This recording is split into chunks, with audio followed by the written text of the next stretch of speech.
Vamos a comenzar. Estoy seguro de que las expectativas son altas y van a ser cubiertas perfectamente bien por nuestros expositores, que además son de primera línea. Quiero destacar desde luego que el tema del arbitraje comercial es un tema absolutamente importante en nuestra actualidad. Es uno de los mecanismos de solución de controversias que más ha crecido exponencialmente en el mundo y que al día de hoy forma parte de un, ya no me atrevo yo a decirlo como un método alternativo, sino ya un método esencial de solución de controversias en el mundo. Además, desde la perspectiva académica también hay que destacarlo, el arbitraje forma parte de esas áreas en donde los abogados hemos tenido la posibilidad de tener mucho mayor proyección internacional. Es una de esas áreas uniformes en el mundo. El arbitraje, las reglas procesales del arbitraje son iguales en México, en Estados Unidos o en la India. Esto nos ha permitido conocer de una materia que automáticamente nos posiciona en un mejor lugar en el mundo y nos da la posibilidad de ser abogados más globales. De manera que sí coincido con que este tipo de foros, este seminario, nos brinda la oportunidad de conocer una materia que no nos hará más capaces jurídicamente para resolver conflictos en México, sino que nos dará una proyección mucho mayor en el ámbito internacional. Entonces celebro la unión que el Instituto de Investigaciones Jurídicas de la UNAM, el Centro de Arbitraje de México y la Universidad de Aberdeen hace para llevarles a ustedes en este día, en estos días que serán varias sesiones, 4 sesiones tengo entendido, del seminario, en donde se les podrá dar a ustedes una introducción muy profunda de un tema indispensable para el conocimiento jurídico en la actualidad. Quiero saludar con mucho gusto a mis compañeros en la mesa y agradecerles la participación en este foro. En primer lugar, de mi izquierda a derecha, a René Irra de la Cruz. Bienvenido, René. Cecilia Flores Rueda también, bienvenida, muchas gracias. Por supuesto, ya lo dije aquí a Silvia Sámano, coordinadora de este foro, y por último, y no menos importante, a la doctora Julieta Ovalle, la maestra Julieta Ovalle Piedra. Bueno, sin más, le voy a dar la palabra a Silvia Sámano para que dé una breve introducción antes de dar la palabra a nuestros expositores. Muchas gracias. Gracias, muchas gracias, doctor. Buenas tardes a todos. Honestamente, para mí es un enorme gusto estar aquí en el Instituto de Investigaciones Jurídicas y haber logrado que el Centro de Arbitraje de México, junto con la Universidad de Aberdeen, hayamos logrado esto. Cuando lo planeamos hace algunos meses, jamás pensamos que fuéramos a tener una respuesta tan positiva, y eso es sumamente motivante y es una muestra de lo importante que es el arbitraje, que es importante que lleguemos a todos los niveles de practicantes de derecho, estudiantes, abogados que ya ejercen la profesión, porque como bien dijo el doctor Carlos Reyes, es una materia que es real y que nos puede pasar a todos, que nos podemos enfrentar a un procedimiento arbitral y sobre todo que tengamos los antecedentes para identificar cómo está regulado, cuáles son sus consecuencias y pactar acuerdos arbitrales correctamente y posteriormente, cuando se tenga que llegar a una controversia, saber qué hacer. Entonces, nuestra intención en este seminario es dar una primera introducción amplia al arbitraje. En esta ocasión iniciamos con la normatividad, que es esencial, y es justo lo que decía el doctor Carlos: ¿cómo es posible que el arbitraje esté regulado igual en México o en la India? La doctora Julieta nos va a explicar por qué. Y de verdad eso es empodera al arbitraje como ninguna otra manera de solución de controversias, y esperamos que nuestra pasión por el tema y gusto se los podamos compartir para que también ustedes se unan, practiquen, pacten cláusulas arbitrales y vean que es un procedimiento eficiente, certero y debidamente regulado. Entonces, yo represento al Centro de Arbitraje de México. Nosotros brindamos los servicios de administración de arbitraje, damos cursos, seminarios, todo tipo de asesoría, y finalmente es una de las instituciones que representa el arbitraje en nuestro país. Adicionalmente, en esta ocasión soy la representante de la doctora Gloria Álvarez. Ella es la otra coordinadora de la Universidad de Aberdeen y me pidió ser su mandataria para compartirles estas palabras. La Universidad de Aberdeen fue fundada en 1495, es una de las universidades más antiguas del Reino Unido y su principio base es la excelencia académica mediante tradición e innovación. La Universidad de Aberdeen ha mantenido lazos históricos con México en diversas ciencias y disciplinas de investigación. La Escuela de Derecho cuenta con prestigiados centros de investigación, incluyendo Derecho Internacional Privado, Derecho Comercial y Derecho Energético. Como parte de su 525 aniversario, en su compromiso por robustecer sus lazos con México, Aberdeen está muy orgulloso de colaborar con el Centro de Arbitraje de México y el Instituto de Investigaciones Jurídicas en el primero de muchas iniciativas en el ámbito de los métodos alternos de solución de controversias. La doctora Gloria Álvarez vive en el Reino Unido y es profesora en la Universidad de Aberdeen. En esta ocasión no pudo viajar a México, pero va a venir aquí en abril, y entonces yo estoy segura que les dará mucho gusto saludarlos presencialmente. Con eso cierro la introducción e inicio con la introducción de nuestros ponentes, que como bien lo refirió el doctor, son personas sumamente reconocidas en la materia, que tienen experiencia como árbitros, como abogados de parte, como profesores de arbitraje.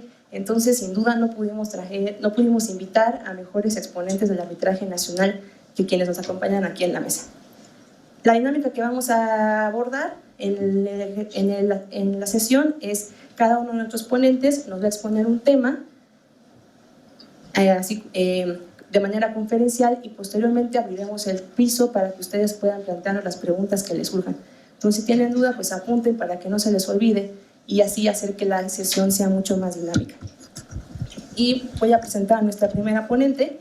Ella es la maestra Julieta Ovalle Piedra, quien cuenta con más de 18 años de experiencia en litigio mercantil, administrativo, civil, familiar y en materia de amparo. Asimismo, ha fungido como árbitro y abogada de parte en diversos procedimientos arbitrales, institucionales y ad hoc, nacionales e internacionales, y como experta en derecho mexicano ante tribunales extranjeros. Fue incluida en el ranking Chambers Latin America 2018, de Chambers Global Guide de 2018, 2019 y 2020, y en la edición 2019 de la guía de Best Lawyers in México, en el ranking de Who is Who Legal 2019 y en la lista de Mexico's Best Arbitrators 2019, publicada por Leaders League. Por su práctica en arbitraje, así como en el número de abogadas más influyentes en México en la revista Foro Jurídico del 2018. Es licenciada en Derecho con mención honorífica por la Universidad Nacional Autónoma de México. Cuenta con una maestría en Derecho con mención honorífica en la Universidad Sorbona de París, un diplomado en Derecho Empresarial en el ITAM, diplomado en Derecho Norteamericano por la Universidad de Washington y especialidad en Derecho de la Unión Europea por la Universidad Iberoamericana. Es profesora de arbitraje y Derecho Procesal Arbitral en la especialidad de Mediación y Métodos Alternos de Solución de Controversias y de Régimen Jurídico de Compraventa Internacional de Mercaderías y Arbitraje Internacional de la especialidad en Derecho de Comercio Exterior. Ambas imparten en la División de Estudios de Posgrado de la Facultad de Derecho de la UNAM. Asimismo, es profesora del Diplomado en Comercio Internacional y en el Diplomado de Arbitraje Comercial Internacional que imparte la Escuela Libre de Derecho con la Cámara de Comercio Internacional.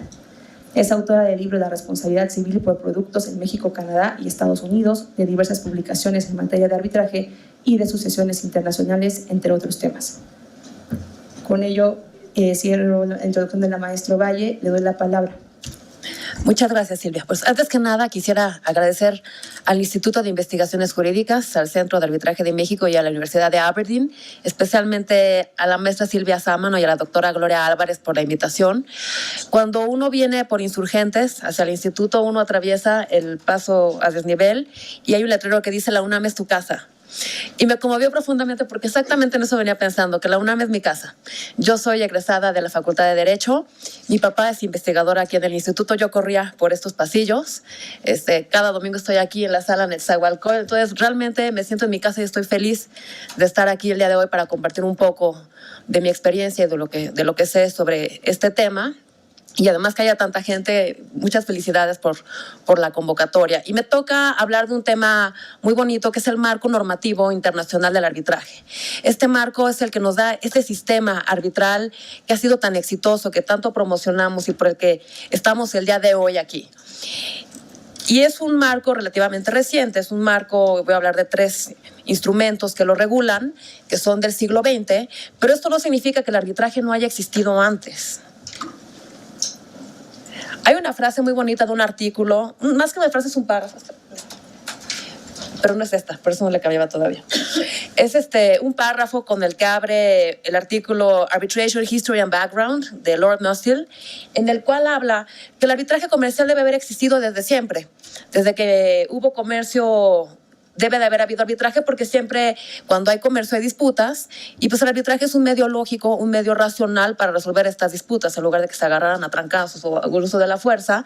El arbitraje debe de haber siempre existido. Sin embargo, esta historia se perdió para siempre. ¿Por qué? Porque la resolución privada de disputas siempre ha sido privada. Entonces no es que tengamos anales del arbitraje durante los tiempos antes de Cristo. Tenemos referencias en la Biblia al arbitraje del juicio de Salomón. Hay varias referencias, pero como tal la historia del arbitraje antigua se ha perdido. Como les decía, tenemos referencias y hay una frase que me gusta mucho de Maximiliano I, de un edicto imperial, es de 1508, y decía: nadie está mejor calificado para juzgar las controversias de los comerciantes y su comercio que otros comerciantes expertos. Entonces, el arbitraje siempre ha sido un medio alternativo de solución de controversias para los comerciantes, pero ¿cómo es que finalmente contamos hoy en día con un sistema internacional que nos permite, como decía Silvia, arbitrar en México con alguien de India que nos estemos entendiendo? Porque eso es lo que existe ahora, es un sistema que le llaman... Francisco González de Cosío siempre da esta cita y me dice el autor en cada conferencia que le pregunto, pero se me olvida, pero hay una frase que dice que hay un derecho común del arbitraje, un jus comune del arbitraje, porque son normas que son las mismas para todos. Arbitramos ya a nivel internacional de la misma manera y esto es un derecho, una especie de derecho común. ¿Cómo es que surge este sistema? Y aquí les traigo estas diapositivas, esas fotografías. En 1900, imaginemos el mundo. Estaba la Feria Universal en París, estaban festejando la electricidad, el pabellón de la electricidad, la gente maravillada con las lámparas eléctricas, había una escalera eléctrica, creo que fue la primera que se hizo, la Torre Eiffel, todo era positivismo, optimismo, el mundo solamente iba a mejorar. Y unos años después, 1914, viene la Gran Guerra. Una guerra terrible, un nivel de destrucción que no se había visto antes, guerras de destrucción, bueno, en esa época no eran la bomba atómica, pero con las metralletas, era una guerra moderna que mató a más gente que nunca en Europa. Y la humanidad hizo una reflexión, que había que hacer algo para lograr la paz mundial y que no volviera a haber una guerra de este tipo. Y entre una de las cuestiones que se pensó sería crear una sociedad de naciones. Es un organismo internacional que se creó en 1919 y que tenía como objetivo establecer las bases para la paz y la organización de las relaciones internacionales. Y uno de los instrumentos que creó esta sociedad de naciones fue precisamente un instrumento para el arbitraje. ¿Por qué? Porque se pensó que si había mecanismos para solucionar controversias entre comerciantes, pues esto ayudaría a su vez a contribuir a la paz en general. El arbitraje no es que sea la panacea, no es da la paz mundial, pero sí ayuda. Si recordamos, incluso hubieron guerras por problemas de comerciantes, ¿no? Entonces creo que estuvo bien pensado por parte de la Sociedad de Naciones hacer esos instrumentos. Crearon 2 instrumentos internacionales, un protocolo sobre cláusulas de arbitraje, desde 1923 en Ginebra, y uno más, una convención sobre ejecución de sentencias arbitrales extranjeras, ahí está equivocado, y ese es de Ginebra de 1927. Esos 2 protocolos son antecedentes de la convención que hoy en día regula el arbitraje a nivel internacional. ¿Qué pasó? Pues la humanidad, como ya saben, no reflexiona, y viene la Segunda Guerra Mundial. Y la guerra todavía es peor. Algo pasó, la Sociedad de Naciones no funcionó. No fue culpa del arbitraje, obviamente, pero bueno, otra vez la humanidad no reflexiona. Se dieron cuenta que la Sociedad de Naciones no había funcionado y ¿qué pasa? Se crea la Organización de las Naciones Unidas. Con la Conferencia de Yalta, cuando termina la Segunda Guerra Mundial, nace la Organización de Naciones Unidas en 1945. Y es una asociación para facilitar la cooperación en asuntos como el derecho internacional, la paz y la seguridad internacional, el desarrollo económico y social y los asuntos humanitarios y los derechos humanos. Obviamente todos supongo que han escuchado hablar de la Organización de Naciones Unidas. Y como ya lo hizo la Sociedad de Naciones en su ocasión, también de las reflexiones que hizo es que había que dotar de un instrumento que fuera más eficaz que los dos instrumentos internacionales que ya les había yo mencionado, el Protocolo y la Convención de Ginebra de 1923 y 1927, porque no había logrado sus objetivos. Y juntos con esos, posteriormente, se redactaron otros dos instrumentos que han sido muy útiles para el marco normativo internacional del arbitraje, que es el Reglamento de Arbitraje de 1976, revisado en 2010, y la Ley Modelo de Arbitraje de 1985, revisada en 2006. Vamos a ver uno por uno de estos instrumentos. Para empezar, tenemos la Convención sobre el Reconocimiento y Ejecución de Sentencias Arbitrales Extranjeras de Nueva York, de 1958. Esta es una convención que se adoptó en el seno de la Organización de Naciones Unidas. Su objetivo era mejorar el régimen existente que había en materia de reconocimiento y ejecución de sentencias. Como les decía, estaba basado en estos dos instrumentos, el Protocolo de Cláusulas de Arbitraje de 1923 y la Convención para la Ejecución de Sentencias Arbitrales Extranjeras de 1927. Pero había algo que no funcionaba con estos dos instrumentos. ¿Y cuál era? Que había el requisito de doble exequatur. ¿Qué significa esto? Que para obtener el reconocimiento y ejecución de un laudo, era necesario probar que este laudo era final en el país que había sido emitido. No sé si alguien de ustedes tenga la experiencia de tratar de ejecutar una sentencia extranjera en México. O bueno, lo estudiaron cuando estaban en la facultad, en Derecho Internacional Privado, en Derecho Procesal, en Cooperación Internacional. Es sumamente difícil poder ejecutar una sentencia extranjera porque de antemano quien quiere ejecutarla tiene que demostrar muchas cosas. Tiene que demostrar que ha causado cosa juzgada, que se notificó al demandado, que no viola el orden público, N requisitos. Y esto dificulta muchísimo este proceso. Esto pasaba también con los laudos arbitrales. ¿Y cuál es la magia? ¿Qué fue lo que hizo la Convención de Nueva York? Lo que hizo la Convención de Nueva York es que se quitó este requisito del doble exequatur. Lo que se hizo fue revertir la carga de la prueba para que fuera la persona que resiste el reconocimiento y ejecución que tuviera que demostrar unas causales limitadas, taxativas, para evitar este reconocimiento y ejecución.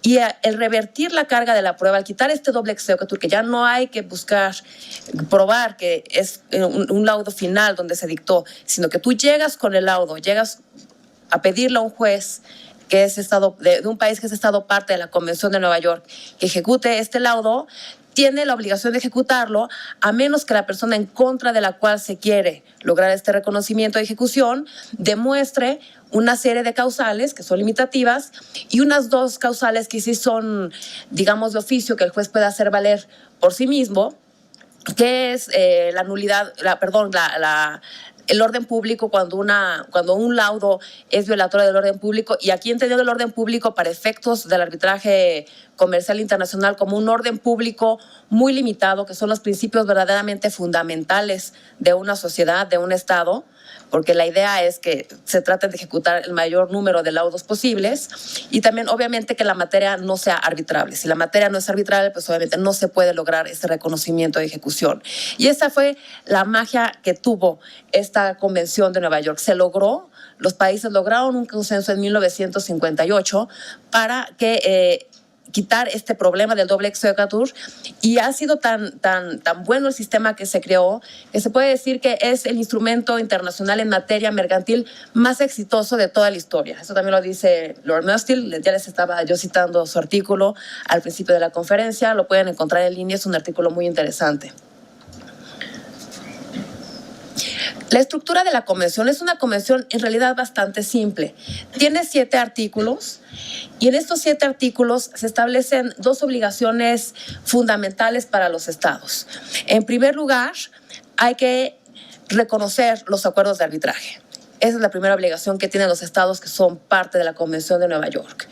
¿Cómo los respetan, cómo los reconocen? Pues si alguien que quiere arbitrar, que quiere ir a iniciar un juicio, tiene celebrado una cláusula de arbitraje, la otra parte puede pedir que se remita al arbitraje este asunto.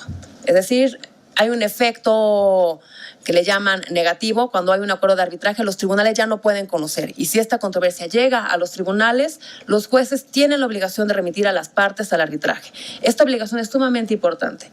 ¿Cuál es la segunda obligación fundamental que tienen los estados parte que firman la Convención de Nueva York?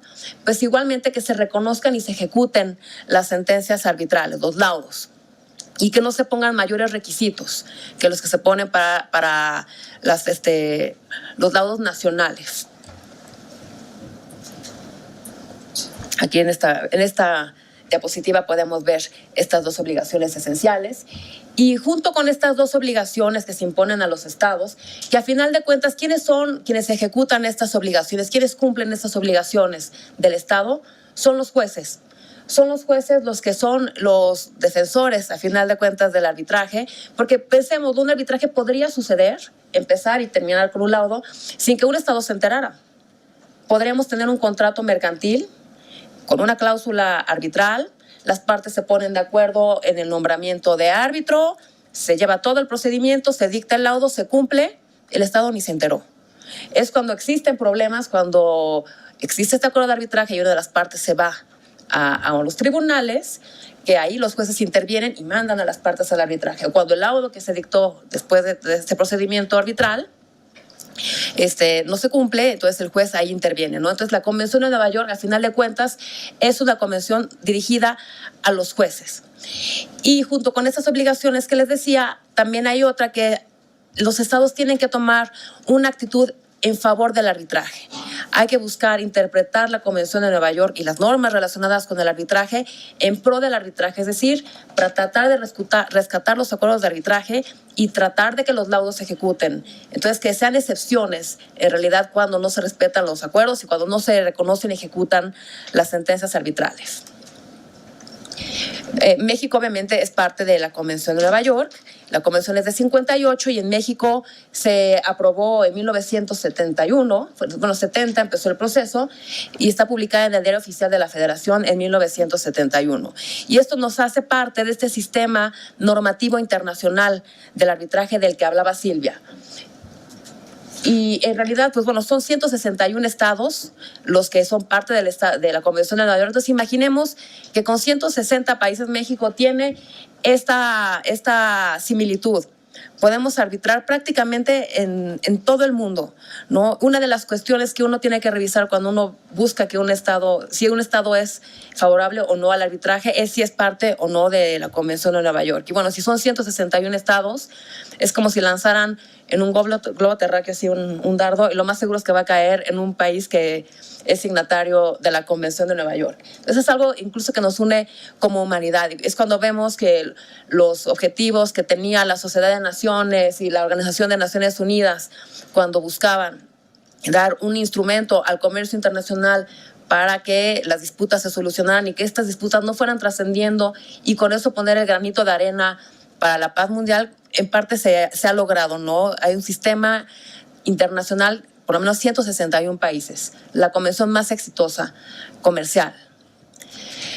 Después tenemos este segundo instrumento, y es muy fácil acordarse de la fecha de la ley modelo, nada más tienen que invertir la fecha de la Convención de Nueva York, que es 58-85, la ley modelo es de 85, y junto con la Convención de Nueva York contribuye al establecimiento de un marco jurídico unificado para la solución justa y eficaz de controversias nacidas de las relaciones comerciales internacionales. Esto es lo que dice la resolución que tomó la Asamblea General, por medio de la cual recomienda la aprobación, recomienda la utilización de la ley modelo. Y esta ley modelo se revisó posteriormente, en 2006, para adaptar a las prácticas de la época. No pensemos en la Convención de Nueva York, en 1958, cómo eran las comunicaciones en ese entonces. En mi clase les pongo el ejemplo a mis alumnos de Mad Men. ¿Han visto la serie? Pues así que están las oficinas y todo lo de medio son secretarias y todas están escribiendo y están con el teléfono. O sea, todo era mucho más lento, ¿no? La comunicación comercial. ¿Qué ha pasado de 58 a la fecha? Es que la tecnología ha revolucionado completamente la manera en que nos comunicamos, los medios electrónicos. Entonces, obviamente, en ese tiempo, pues el arbitraje también se ha modificado. Incluso de 2006 a la fecha ya han habido cambios, ¿no? Pero bueno, esta ley modelo se revisó en 2006. México tiene la versión de 85. ¿Qué se hizo? ¿Qué se buscó con la ley modelo de arbitraje? Y creo que por ahí me salté una diapositiva que voy a regresar.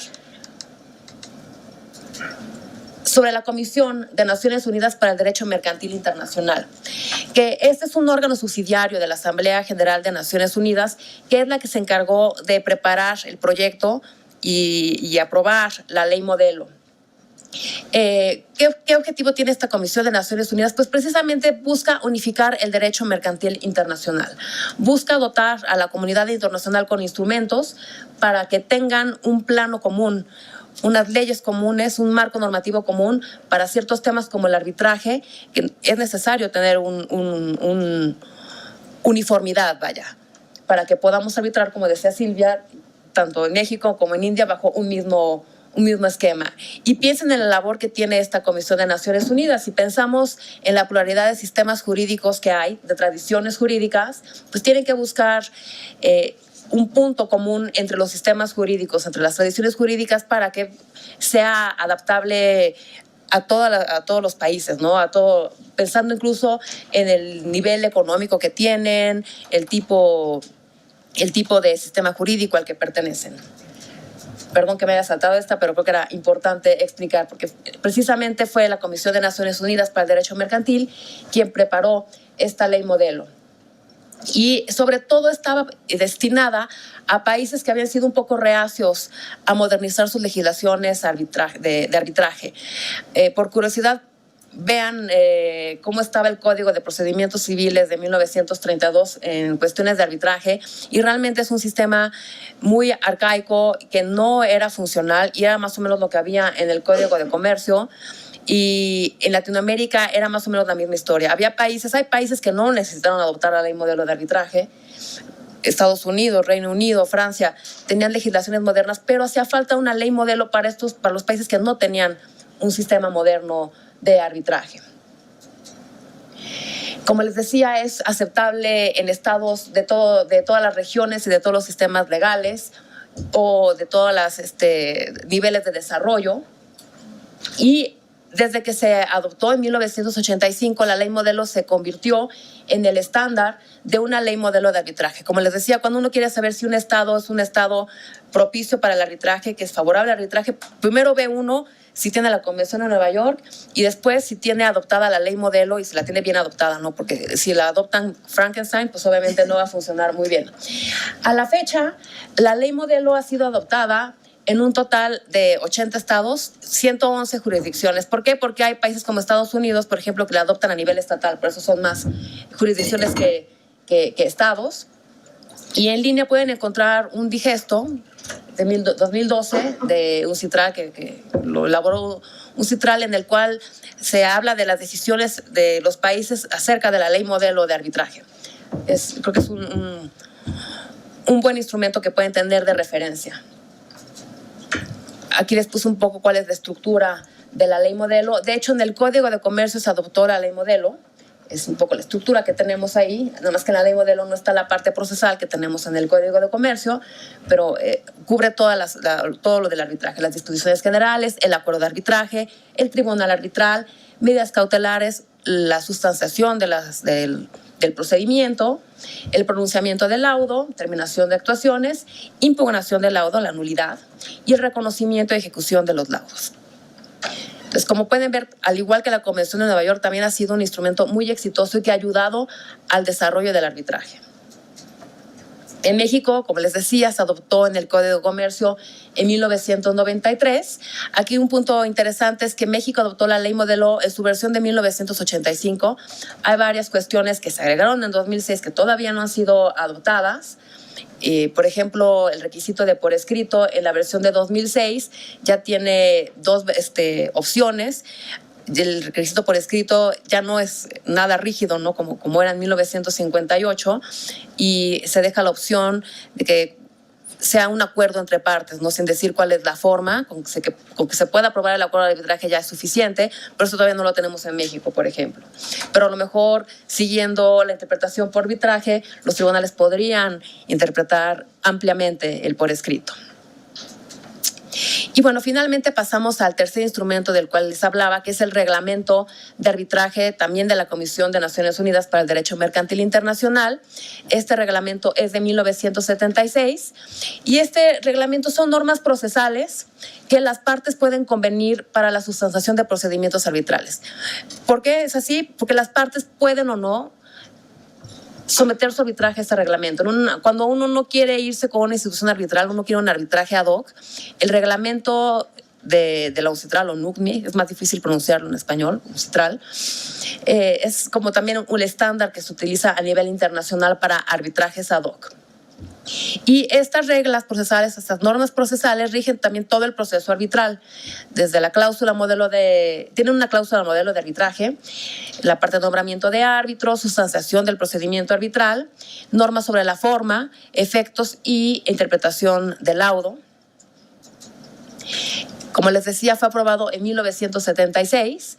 Hay una resolución de la Asamblea General de la ONU en la cual se recomienda la utilización de reglamento de arbitraje.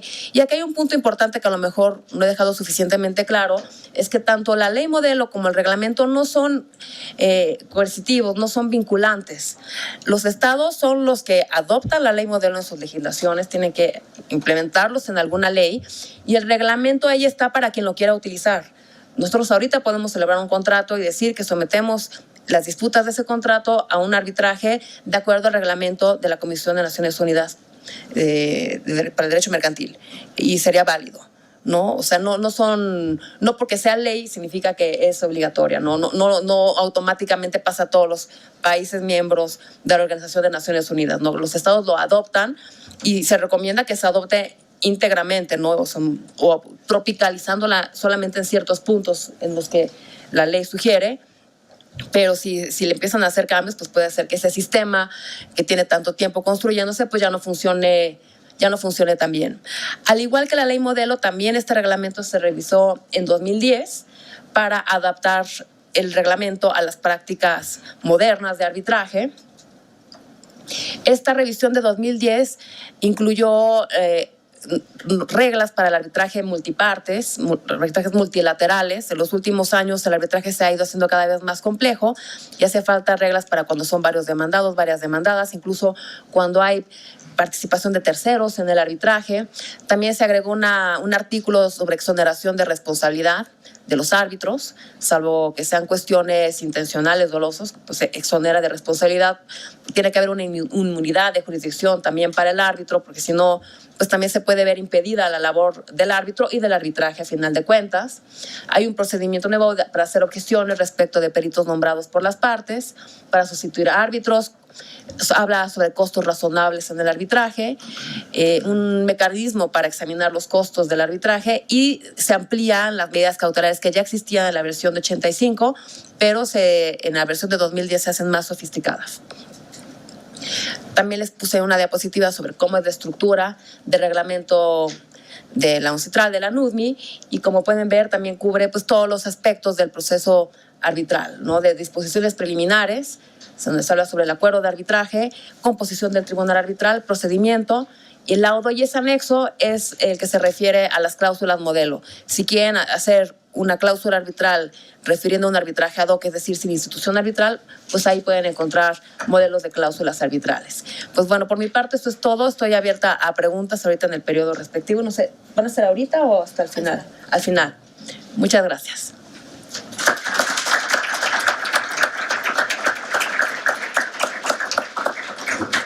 Muchas gracias a la maestra Ovalle. Justo como ella lo refirió, los tres elementos que destacó es la razón por la cual se puede hablar un idioma uniforme del arbitraje. Y de verdad es que es increíble, porque gracias a estos tres cuerpos normativos es que puedes arbitrar en cualquier parte del mundo sintiéndote totalmente cómodo y teniendo certeza. Yo creo que esa es la palabra clave, certeza de qué es lo que va a pasar. Aquí en la sala nos están acompañando algunos chicos muy destacados que han participado en concursos de arbitraje. Ellos no me dejarán negar, han estado contra equipos colombianos, costarricenses, guatemaltecos y hablan el mismo idioma. Entonces eso es una maravilla del arbitraje y eso es gracias a los tres instrumentos normativos que mencionó la maestra Valle. La Convención de Nueva York, que la aplica a los estados asumen la obligación, el compromiso de respetar acuerdos arbitrales y de ejecutar laudos arbitrales, es decir, protege la génesis y el fin. Pero entre la génesis y el fin hay un montón de cuestiones que no están reguladas y la gente dice, bueno, ¿y cómo le hago? Entonces un citral dijo, ok, ahí te va la ley modelo, para llenar ese vacío entre acuerdo arbitral, que es lo más importante que tiene que existir, y la conclusión, que es el laudo. Entonces, emite la ley modelo con la intención de que haya una regulación armónica, como lo dijo la maestra Valle, en todo el mundo. E idóneamente, la mayor parte de los países lo han hecho así, de manera que si a mí me tocara, tuviese la cuestión de que me tocara ir a un arbitraje a China, digo, ok, porque sé cómo está regulado, porque copiaron la ley modelo tal como lo hizo México y también yo conozco la ley modelo. Entonces, esos son los primeros dos niveles. 1, compromiso de los estados. 2, regulación del arbitraje, qué se puede arbitrar, qué no se puede arbitrar, cómo se define el arbitraje, cómo nombra al árbitro, eso es la ley. Y luego viene el tercer instrumento que refiere la maestra Valle, que es cómo hago arbitraje, porque una cuestión es que en la ley nos definan no sé, la cuestión del nombramiento de árbitro y otra cosa que te digan, bueno, ¿y cómo lo nombro? ¿Cómo le hago? El cómo me lo resuelven las reglas. Entonces, esos tres niveles son esenciales, siempre van a existir en todo arbitraje. La convención no depende de nosotros, depende del Estado, los que lo hayan firmado, que como decía la maestra Valle, lo han firmado 150 y tantos países, entonces en eso no hay tanto problema. La ley modelo también la mayoría de los países la adoptan, es decir, la sugerencia es copy-paste. No te corrompas la cabeza, Estado, copia, pega. ¿Quieres regular el arbitraje? Copia, pega. Hicimos la tarea, ahí está. Y el último nivel es el reglamento, y ese sí lo eligen las partes. Entonces, la maestra Valle hacía referencia al arbitraje ad hoc, que también es un tema que nos va a hacer favor de comentar el maestro René Irra. Entonces, para que no se sientan como que es el ad hoc, que es el institucionalizado, lo vamos a ver y van a ver cómo todo va a aterrizar, siempre teniendo en cuenta estos tres niveles regulatorios y quién elige qué. Nosotros no podemos elegir que los países hayan firmado la convención, podemos elegir un país que haya firmado, que haya adoptado la ley modelo, pero nosotros como comerciantes o como abogados que asesoramos comerciantes, elegimos las reglas, el cómo hago el arbitraje. Y un tema muy importante es que lo que nos comentó la maestra Valle pareciera que está en el ámbito de lo internacional, como de, bueno, pues a mí no me va a pasar, ¿cómo es eso que aterriza en México? Y es por eso que nuestra siguiente ponente va a abordar el tema muy importante de cómo toda esta cuestión internacional aterriza en México y cómo es real. Se los juro, es real que sí pasa, que toda la regulación internacional se ha adoptado en nuestro marco normativo y hace que el procedimiento arbitral sea eficiente. Entonces procederé a presentar a la siguiente ponente. Ella es la licenciada Cecilia Flores Rueda, que como árbitro representante de parte abarca diferentes materias, entre las que figuran casos en donde interviene el Estado, proyectos de infraestructura y construcción, incluyendo obra pública y privada, generación de energía, gas y petróleo, minería, conflictos entre accionistas, fusiones y adquisiciones de fideicomisos y joint ventures, compraventa internacional de mercaderías, distribución y comisión, seguros y reaseguros, comercio electrónico, propiedad intelectual y transacciones comerciales en general. En los asuntos en los que ha actuado se encuentran varios de cuantía y complejidad mayor, en los que han intervenido grandes consorcios y empresas multinacionales. Asimismo, casos que requieren atención de urgencia y otros que por su cuantía requieren alternativas para la reducción de costos, tal como es el caso de procedimientos de arbitraje acelerado. Representa clientes transfronterizos en tribunales judiciales, en procedimientos de amparo, cuestiones civiles y mercantiles. Asimismo, interviene en litigios sobre derecho de familia y sucesiones. Su experiencia tanto en el arbitraje como en el litigio judicial le facilita participar en procedimientos de reconocimiento y ejecución de laudos y solicitud de medidas cautelares. Se desempeñó como abogada en reconocidos despachos y actuó como secretario general del Centro de Mediación y Arbitraje de la Cámara Nacional de Comercio de la Ciudad de México, Canaco, en donde estuvo a cargo de la administración de procedimientos de mediación y arbitraje nacionales e internacionales. Al mismo tiempo que en Canaco se desempeñó como abogada independiente en varios procedimientos arbitrales. Se graduó en la Universidad Panamericana con mención honorífica. En dicha universidad también cursó estudios de posgrado en Derecho Comercial Internacional.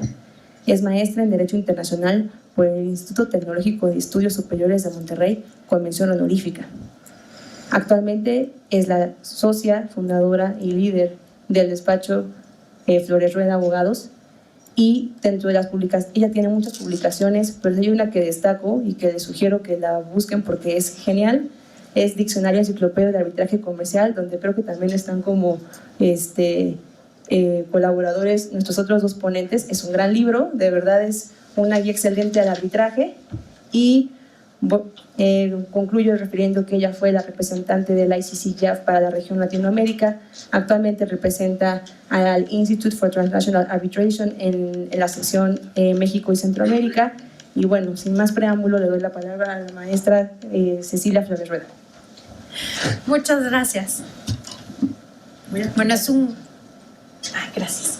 Es un gusto estar con ustedes aquí esta tarde. Estoy muy contenta por la invitación y por tener este espacio para compartir con ustedes un poco de lo que es el arbitraje. Ya Julieta les dio una introducción. Yo voy a seguir con la parte de lo que es la distinción entre arbitraje civil y arbitraje comercial, y cómo es que se incorporó cómo es que se resolvió el debate sobre la constitucionalidad o no del arbitraje. Un tema que yo diría que era muy lógico, pero los detractores del arbitraje se agarraron de ahí para hacer la democión. Gracias. Se decía que el arbitraje, y les decía, hubo este debate hace algún tiempo en donde se decía que el arbitraje era inconstitucional. Se decía que los tribunales arbitrales que se constituyeran pues eran tribunales previamente establecidos, que eran tribunales particulares. Y pues objetaban la naturaleza del arbitraje, ¿no? Decían cómo un particular, digamos un simple mortal, va a administrar justicia. Bueno, pues sabemos que esto es posible que un árbitro resuelva una controversia porque las partes lo están facultando para ello.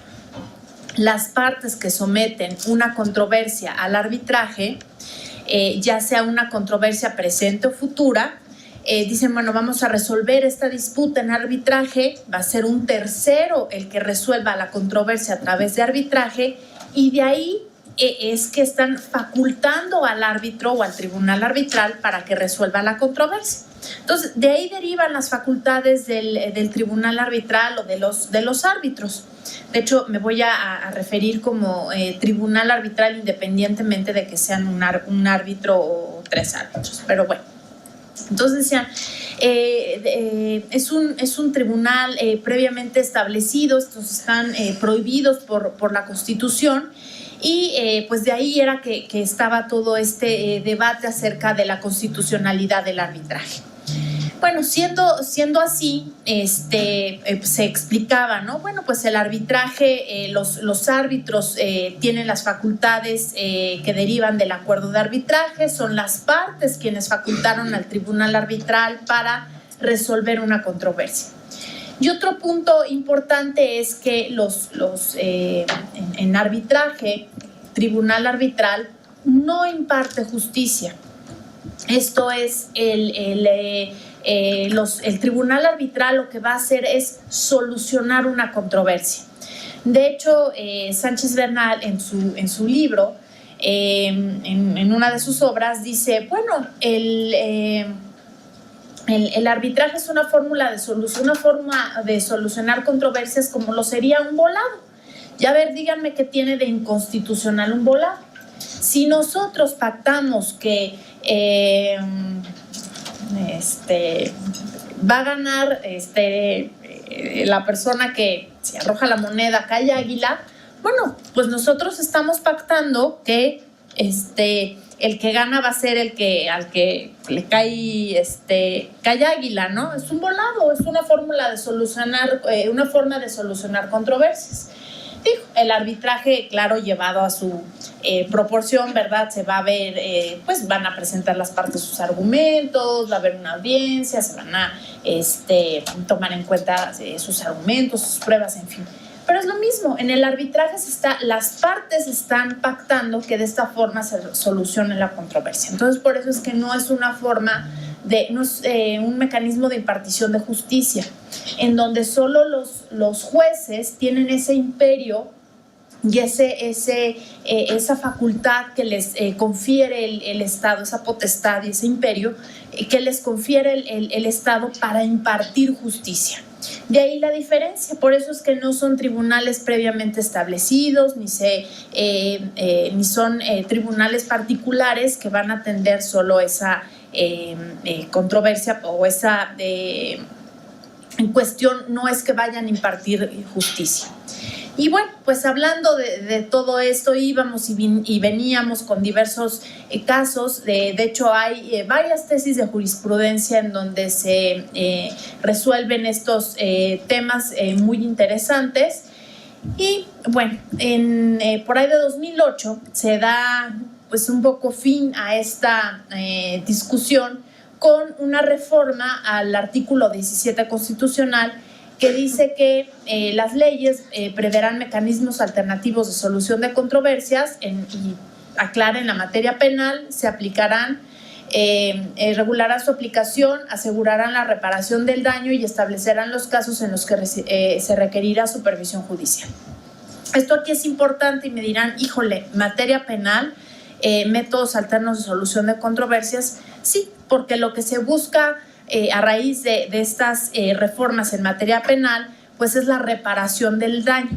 No queremos que esté en las cárceles llenas, sino que pues, se repare el daño. Por eso es que ahora esa reparación del daño es una, como vamos a ver más adelante, es una materia que se puede transigir y por eso es que en determinados casos pudiera incluso haber una transacción o incluso un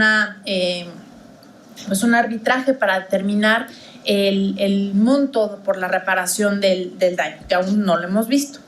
Pero bueno, siguiendo en este tema de la reforma constitucional, aquí, estando ya los mecanismos alternativos de solución de controversias, es que se dice, bueno, pues el arbitraje y los métodos alternos de solución de controversias son constitucionales. En mi opinión, no era necesaria esta afirmación. Es como si dijéramos, para que el contrato de compraventa sea constitucional, necesita estar reconocido en la Constitución. Pues no, ¿verdad? Tampoco el de arrendamiento ni el de mutuo. Es una facultad que tienen las partes, el someter las controversias a un tercero, pues está dentro del ámbito de la libertad de las partes, de esa libertad de contratación. Por eso, bueno, no era necesario, pero pues nos hicieron un favor para zanjar esa añeja discusión.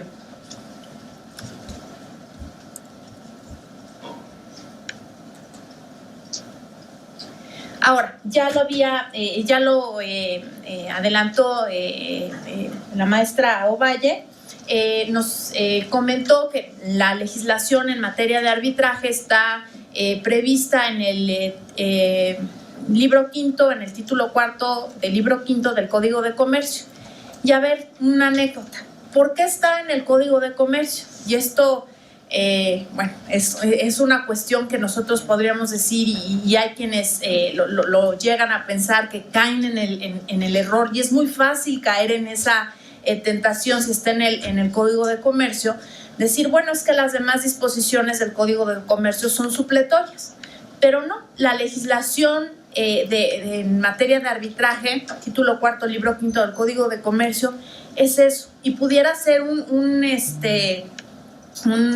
una ley separada. Incluso, bueno, creo que a la mayoría de ustedes ya no les tocó estudiar de las leyes de Sista y de Porrúa, el amarillito.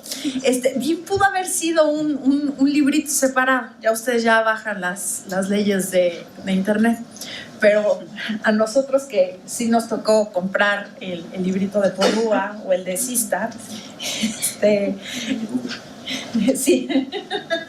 Bueno, ahora ya bien pudo haber sido un librito por separado. Si se metió al título 4 del libro 5 del Código de Comercio fue una mera casualidad. Estaban buscando, en promesas de campaña, ¿verdad? Reformar el Código de Comercio y modernizarlo y tal. Entonces, lo que era la sección relacionada a títulos y operaciones de crédito, bueno, pues sufrió modificaciones, y también la parte de concursos mercantiles, lo que era quiebras y suspensión de pagos. Ese título se hizo una ley especial, una ley por separado, y pues quedó aquí este hueco, ¿no? Entonces, pues ¿cómo que le metemos? Ay, pues ¿te acuerdas esto de la ley modelo de la Comisión de las Naciones Unidas para el Derecho Mercantil Internacional? Pues vamos a meterlo ahí, y con eso pues ya todo el paquete de reformas en materia mercantil. Entonces va a quedar bien completo. Y nos hicieron el favor de meterlo en ese hueco que quedaba en el Código de Comercio. Pero como les digo, en realidad bien pudo haber sido un librito por separado, una ley por separado, porque no tiene nada que ver con las demás disposiciones del Código de Comercio. Pero bueno, es perfectamente constitucional el arbitraje, tiene su propia legislación, y bueno, ya la maestra Ovalle comentó los antecedentes y demás.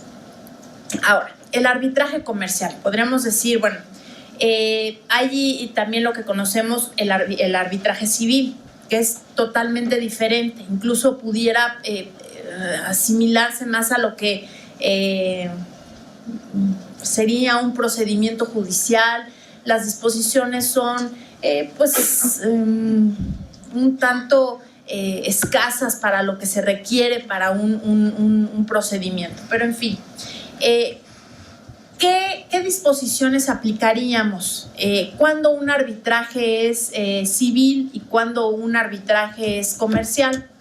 Bueno, en realidad el término comercial es muy amplio y pudiera abrirse a cualquier, a muchas controversias, ¿no? Incluso pues hay ese elemento de pues una contraprestación, el carácter con el que se celebra. Es muy fácil que pueda aplicarse el tema comercial. Algo también importante para el tema de arbitraje es que nuestra legislación o en México la regulación en materia de arbitraje es monista. ¿Qué quiere decir? Bueno, pues que se aplican estas disposiciones tanto al arbitraje nacional como al arbitraje internacional. En Colombia vemos que hay el arbitraje internacional es ley modelo, mientras que el arbitraje nacional tiene sus reglas particulares y pues se regula de manera distinta, ¿no? Incluso diríamos, no es lo mismo un arbitraje nacional colombiano que un arbitraje internacional. En México sí tienen la misma regulación un arbitraje nacional que un arbitraje internacional.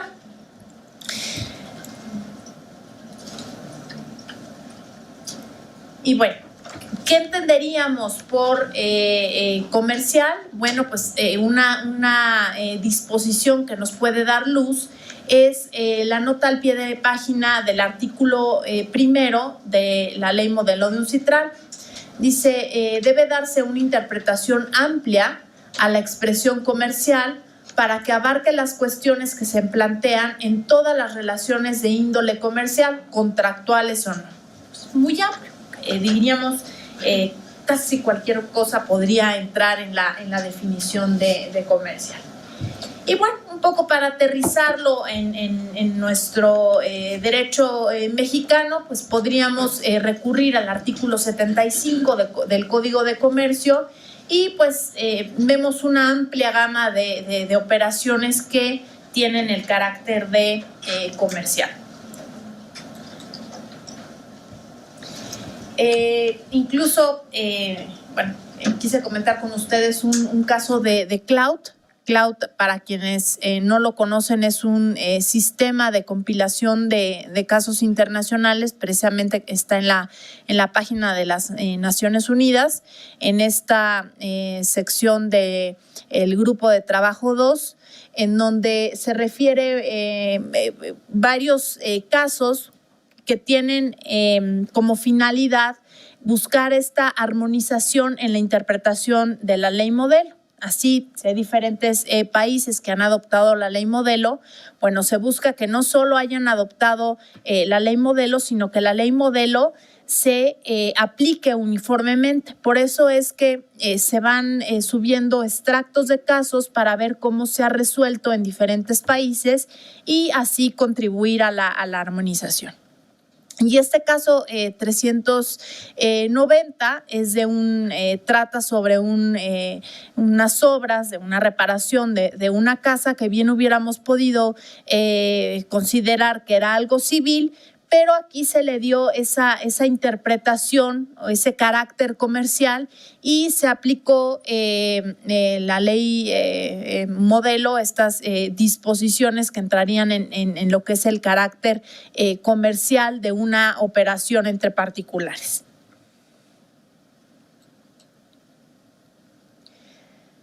Ahora, a diferencia, el arbitraje civil, pues bueno, también es un procedimiento entre particulares, no tiene este carácter internacional, no se ha adoptado para el tema civil estas disposiciones, lo cual lo hace, lo deja un poquito, un tanto rezagado.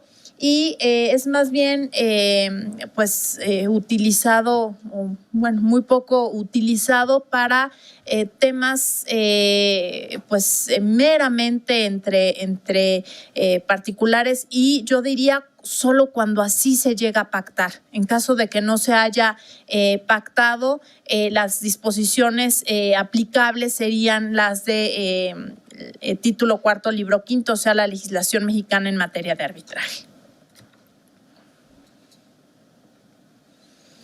Y bueno, aquí, ¿qué controversias podrían entrar en la materia civil? Bueno, pues compraventa, arrendamiento, cuestiones patrimoniales familiares, siempre que quede excluido ese tema mercantil.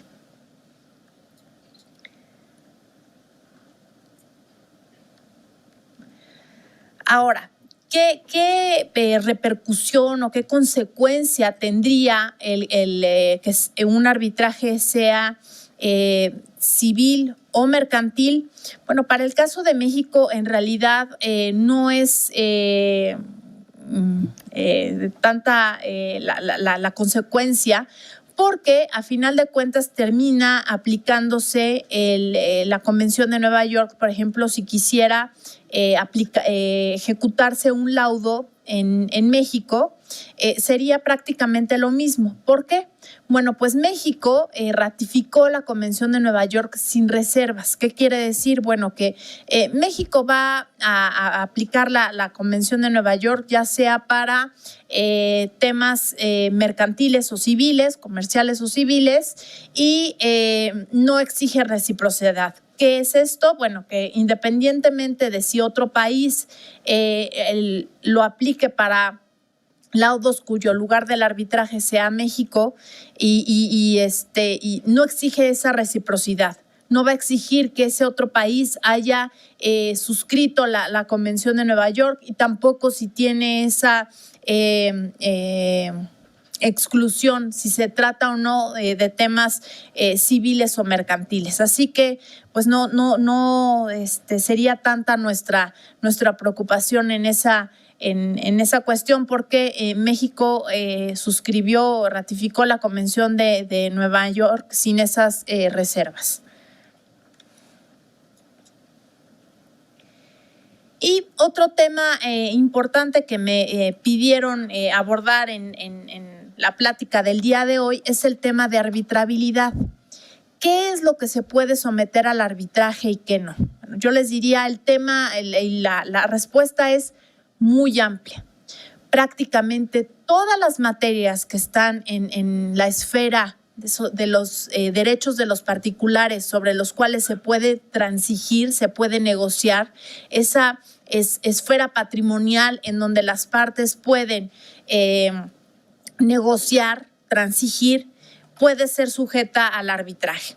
¿Qué no se puede someter al arbitraje? Bueno, pues algunas cuestiones como que están reservadas al Estado, como por ejemplo el estado civil de las personas.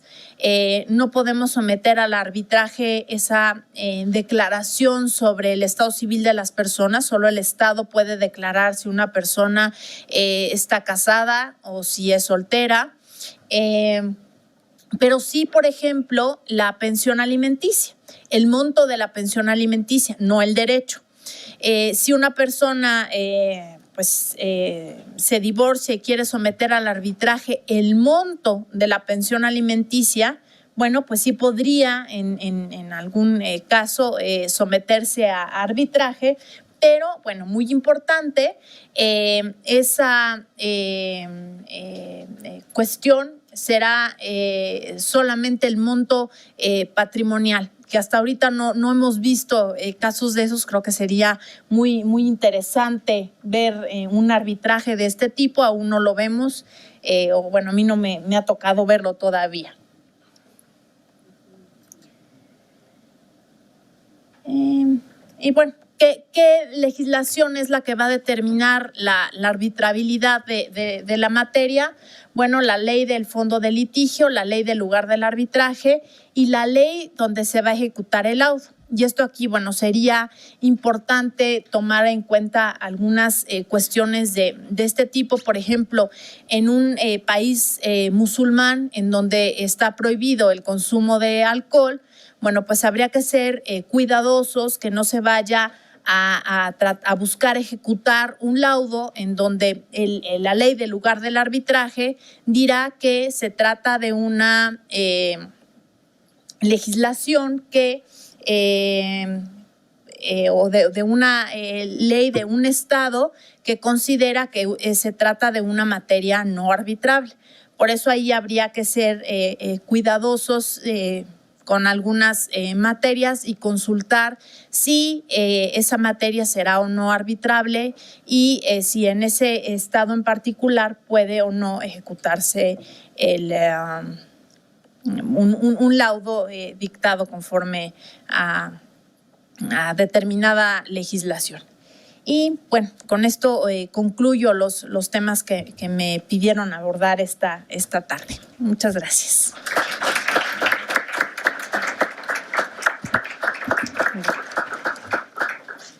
Le agradezco a la maestra Cecilia Flores por su intervención y, bueno, tocó temas trascendentales. La primera discusión que hubo si el arbitraje era constitucional o no, también considero que hicieron un favor en que quedara por escrito para que no hubiera duda de que no es inconstitucional. Y el tema de cómo se tradujo en México la ley modelo, ¿no? La ley modelo está ahí flotando, la crea la UNCITRAL, y está ahí a disposición de las partes y cómo los países la adoptan. Como lo refirió la maestra Cecilia, en el caso de México la metieron o la incluyeron en el Código de Comercio. En muchos, yo creo que la mayoría de los países la tienen independiente. Entonces puedes encontrar ley de arbitraje argentina, ley de arbitraje de Colombia.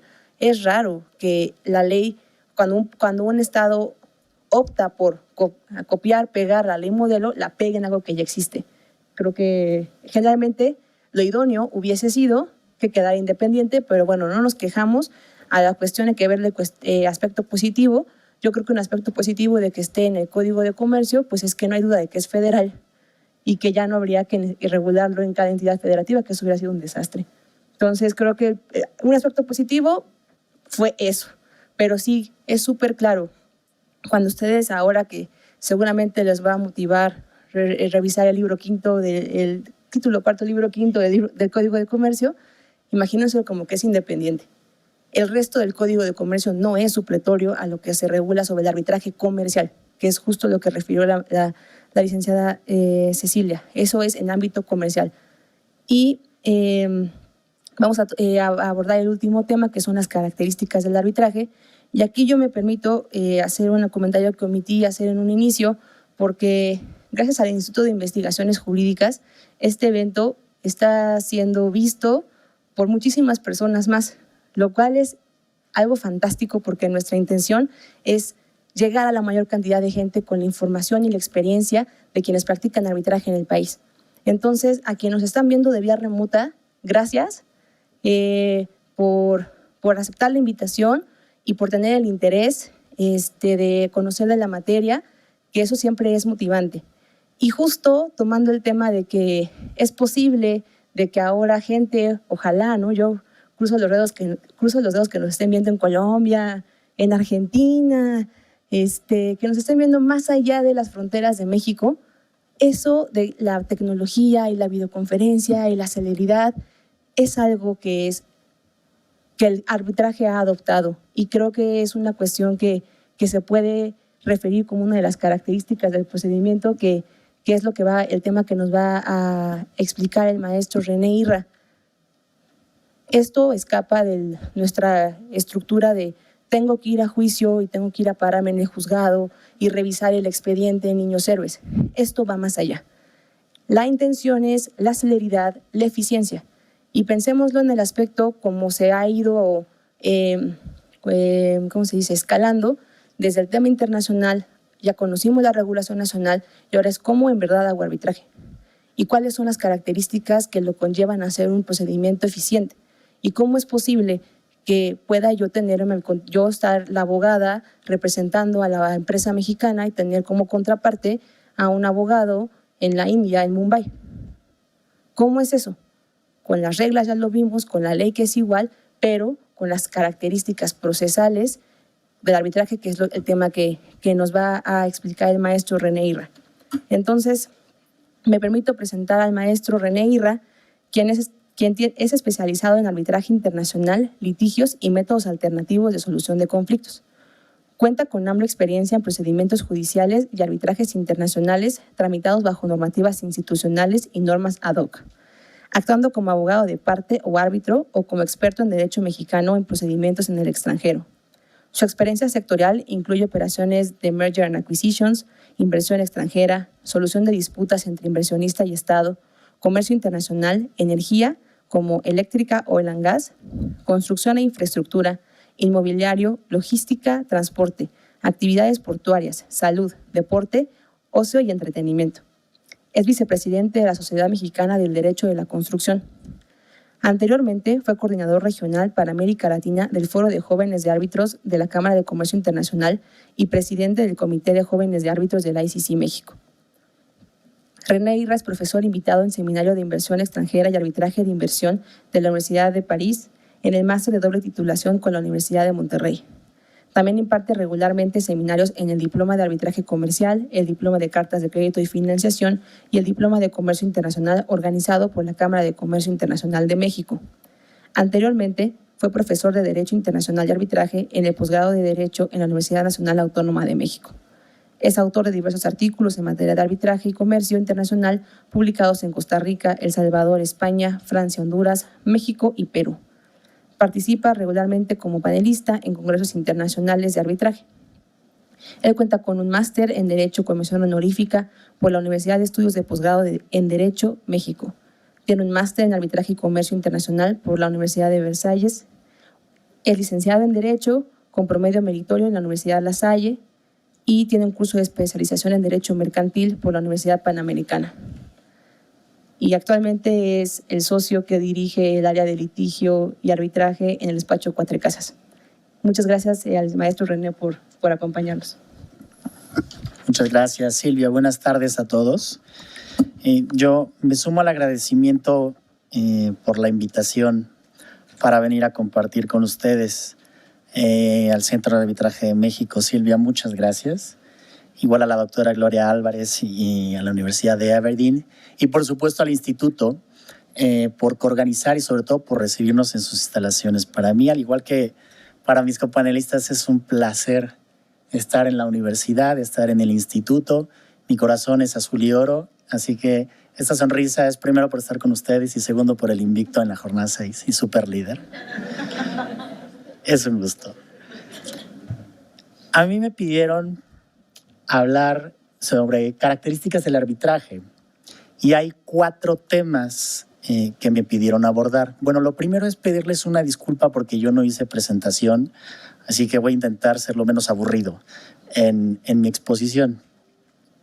Los 4 temas que me pidieron abordar son extensísimos, entonces voy a tratar de hacer un ejercicio de síntesis para que podamos, pues por lo menos sobrevolarlos, que puedan ustedes tener presentes las problemáticas de cada uno de estos puntos y con mucho gusto lo podemos discutir si tienen más inquietudes y dudas en la ronda de preguntas y respuestas o tomándonos un cafecito aquí afuera con las galletas que hay ahí. Yo quiero empezar con una premisa que ya tocaron tanto Julieta, Silvia y Ceci. Cuando hablamos, y esto para hablar de características del arbitraje. Cuando hablamos de arbitraje, estamos hablando de un procedimiento jurisdiccional. Estamos hablando de un mecanismo que termina con una decisión. Un mecanismo que termina con una decisión final, que tiene efectos de cosa juzgada, que proviene de un ejercicio jurisdiccional que hace el tribunal arbitral. Nos podemos poner a elucubrar la naturaleza jurídica, que si es o no jurisdiccional, que si el tribunal tiene o no esta función jurisdiccional. Ya la Corte y los autores y los países se han desgastado en esta discusión desde hace muchos años, entonces hoy yo me quedo solo con la conclusión, sí, el tribunal tiene jurisdicción y es una decisión que surte efectos de cosa juzgada. ¿Por qué es bien importante esto? Porque en la práctica luego vemos este malentendido de la concepción de arbitraje y nos encontramos con contratos y cláusulas que dicen las partes tratarán de llegar a una regla o un acuerdo de la disputa a través de arbitraje y si no pueden a través de arbitraje nos vamos a juicio. Entonces creo que es una distinción muy clara que parece muy básica, pero nos la encontramos, no quiero decir seguido, nos la encontramos, ¿no?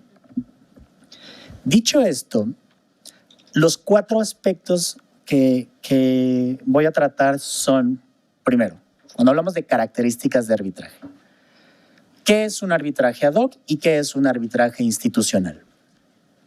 Segundo, ¿quiénes son las partes que intervienen en el arbitraje? Tercero, ¿cuáles son las ventajas del arbitraje? Y aquí hablaremos de flexibilidad, celeridad y todas estas. Y cuarto, el uso de los medios tecnológicos. Vamos al primero. Arbitraje institucional versus arbitraje ad hoc. ¿Qué significa esto? En estos 2 grandes tipos de arbitraje, la distinción es la existencia o no de una institución que administra el arbitraje. Es evidente que cuando hay una institución es arbitraje institucional y cuando no es arbitraje ad hoc. Diferencias y ventajas entre uno y otro.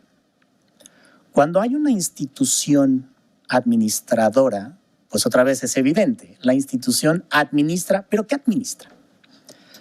La institución se encarga de todas las cuestiones administrativas del arbitraje. Cuando las partes deciden ir a un arbitraje tramitado conforme las reglas de una institución, el Centro de Arbitraje de México, el Centro de Arbitraje de México tiene un reglamento. Tiene un reglamento que ya lo adelantaba Silvia. Establece un marco amplio en el cual las partes se van a mover cuando van a diseñar su procedimiento. Y esa es una idea que vamos a desarrollar más cuando hablemos de las ventajas del arbitraje y de la flexibilidad. Por lo pronto, hay un set de reglas que establecen principalmente todos los pasos que se tienen que seguir para echar a andar el mecanismo. La institución tiene una función fundamental, no solo porque se encarga de las cuestiones administrativas del arbitraje, sino porque tiene un rol fundamental en la constitución del tribunal arbitral. Y sin limitar las funciones, para mí las más importantes son esas dos, más se encarga de las cuestiones económicas del arbitraje. Vamos ahí. El reglamento ya es un set de reglas probado y que pues está probado que funciona. ¿Dónde está la gran clave para echar a andar el mecanismo? Cuando hablamos de un arbitraje ad hoc, no hay una institución administradora. Seguramente no hay ningún reglamento. ¿Y cuál es el set de reglas entonces? La ley modelo de arbitraje puede ser una, de la que ya nos habló Julieta. El Código de Comercio, la ley de arbitraje, de la que ya nos habló Ceci. ¿Y dónde está la problemática? Vamos a echar a andar el mecanismo. Yo tengo una reclamación y quiero demandar e iniciar el arbitraje. Yo le voy a mandar escenario en donde estamos en un arbitraje institucional.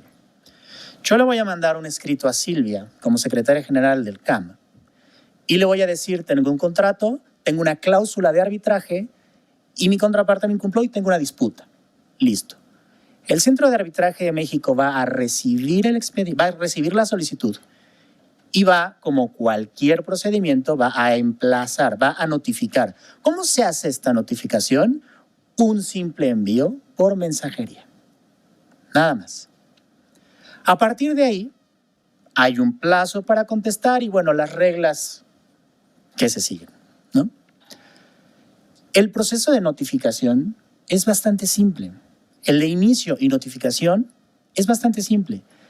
Si tenemos a dos partes que están en la misma ciudad, quizá no podamos palpar tanto esa característica, pero si estamos hablando de un arbitraje internacional en donde una parte está en otro país, la cosa se complica un poco. Cuando estamos en presencia de un arbitraje ad hoc, primero le voy a mandar una notificación a la contraparte. Oye, le requiero que designe al coárbitro de su parte para que echemos a andar el mecanismo. ¿Y qué me va a decir la parte? No me va a contestar. Y si la parte está en otro país, le tengo que requerir judicialmente.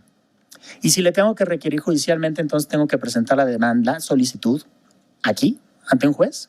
Le tengo que pedir la emisión de una carta rogatoria que tendrá que llegar al país de destino, que tendrá que ser admitida, que tendrá que ser acordada, que tendrá que ser tramitada y que tendremos que hacer la notificación. Y después allá la parte me va a impugnar la notificación porque así lo va a hacer. Y entonces nos meteremos en los recursos de impugnación de la notificación según las leyes de aquel país. Y una vez que esté hecho eso, entonces regresará la carta rogatoria y hasta entonces tendremos notificada a la parte y podremos echar a andar el mecanismo. En un arbitraje institucional esto nos puede llevar entre 1 y 2 semanas. En un arbitraje ad hoc, el último que yo tuve, nos tardamos más de 1 año y medio en echar a andar el mecanismo. Yo afortunadamente era demandado, entonces no tenía mucha prisa. Pero si yo hubiera sido el actor, mire, le pido al juez, deme la carta, yo me subo a un avión y me la llevo, ¿no? Ahí tenemos un problema. Los aspectos económicos. Bueno, segundo, constitución del tribunal, un poco la misma historia. Los reglamentos tienen una serie de pasos que hay que seguir para tener constituido al tribunal arbitral. El Código de Comercio también tiene una serie de pasos que no son tan complejos como la notificación, pero el siguiente aspecto, los aspectos económicos. Y este también parece que es muy importante. Las instituciones de arbitraje fijan sus costos administrativos, en donde se comprende el costo administrativo de la institución por un lado y los honorarios de los árbitros por el otro. Ese aspecto económico se fija con base en reglas preestablecidas. Hay instituciones que fijan esto con un baremo que va en función del monto en disputa. Hay otras instituciones como la London Court que fijan sus honorarios por tasa horaria en función de la persona que participa en libras esterlinas. Ahí hay que ver cuál nos conviene más, ¿no? Pero pues ya de entrada pensar que me cobran por hora en libras esterlinas cuando todos nosotros ganamos en pesos, pues ya se vuelve un poco compleja la cosa, ¿no? Pero no pasa con el cambio. Por ejemplo, es bastante previsible, si yo tengo ese baremo, saber cuánto podría llegar a costar la tramitación del procedimiento. Y esa cuestión económica es tarea exclusiva de la institución. La institución fija los costos, la institución es la que recibe los fondos, es la que requiere los fondos y a falta de pago de los fondos es la institución la que avisa a las partes, la que requiere, la que invita a la otra a pagar en sustitución y si no, se retira la demanda. Cuando estamos en presencia de un arbitraje ad hoc, son los mismos árbitros los que, no solamente los interlocutores de la definición de las cuestiones económicas, sino son los que establecen las condiciones económicas. Entonces, a veces es un poco, ¿cómo decirlo? No fluye tan fácil. El estar tratando con el tribunal el tema de la fijación de los honorarios y que si es mucho, es poco, es nada, que hacemos, oiga, una consideración, porque, bueno, pues ya tendremos al cliente que va a decir, oiga, es que eso es muy caro, ¿no? En el caso del arbitraje institucional, pues, oiga, le parecerá lo que sea, pero es lo que es, ¿no? Yo no voy a decir a la institución, oiga, háganos una rebaja, ¿no? Y aquí aprovecho para lanzar también esa idea de que ese karma que anda por ahí, que dice que el arbitraje es caro. No, el arbitraje no es caro. Una cosa cara es aquella por lo que pago y no obtengo el valor que estoy buscando. Eso sí es caro. En el caso del arbitraje, es verdad que hay que pagar la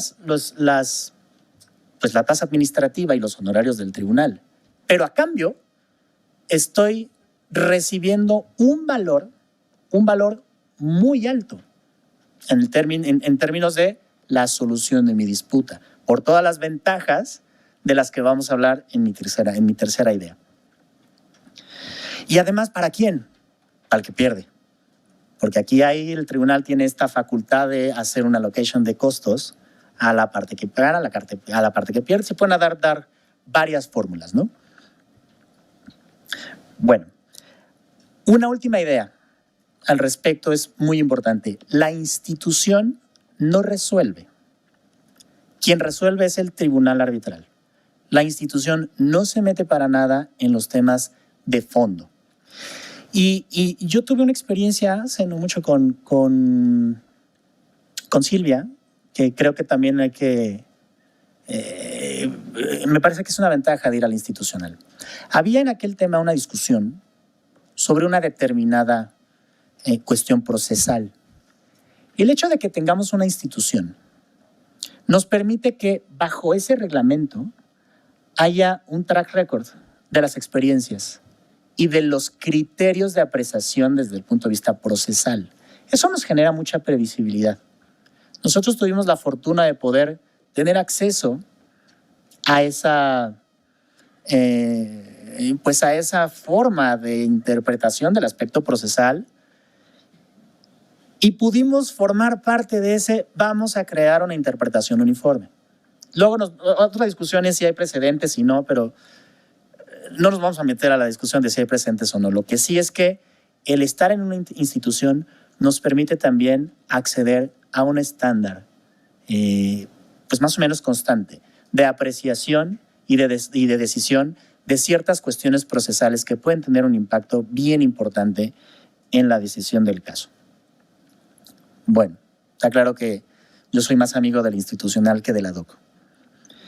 El segundo punto, las partes que intervienen en el arbitraje. A ver, el consentimiento, esta frase claro que no es mía, el consentimiento es la piedra angular del arbitraje.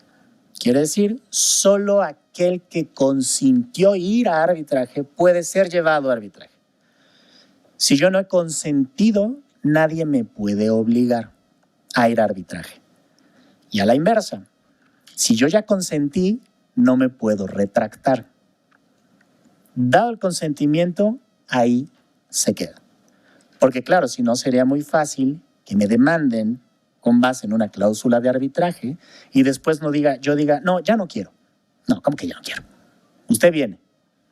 Otra cosa es que hayamos hecho un convenio de arbitraje y antes de surgida la disputa, digamos, oye, vamos a tribunales.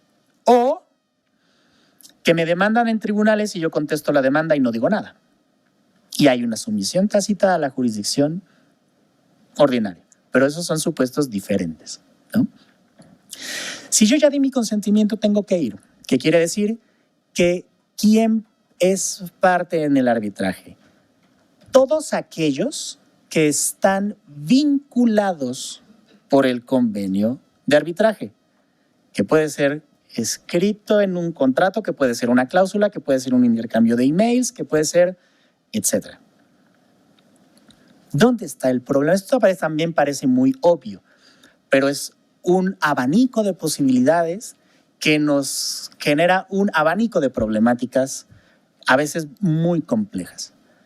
Porque, a ver, la manera de otorgar el consentimiento es de manera expresa y de manera tácita. Cuando es expresa, podríamos pensar que no hay problema, pero puede ser que sí. Cuando se otorga el consentimiento expreso, ¿qué quiere decir? Que las partes acordaron eso que está escrito. ¿Cuál es la fórmula normal y común? La firma del contrato que contiene la cláusula de arbitraje. No siempre. Ahora les voy a contar una experiencia. La otra forma, el consentimiento tácito. ¿Qué quiere decir? Que puede haber un contrato que contenga una cláusula de arbitraje firmada por partes, pero que haya otra parte que otorgó su consentimiento, pero no la ha firmado.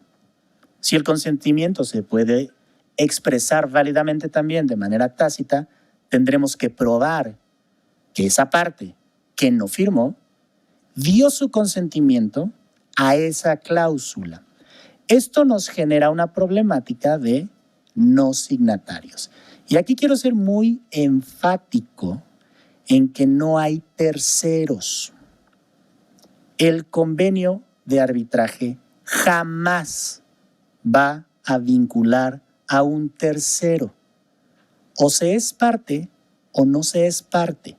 Otra cosa es que soy parte que no firmé. Parte no signataria. Si soy parte, no soy tercero. Y esto nos trae un abanico de problemáticas, porque ¿cómo vamos a probar que una parte que no firmó consintió a la cláusula de arbitraje?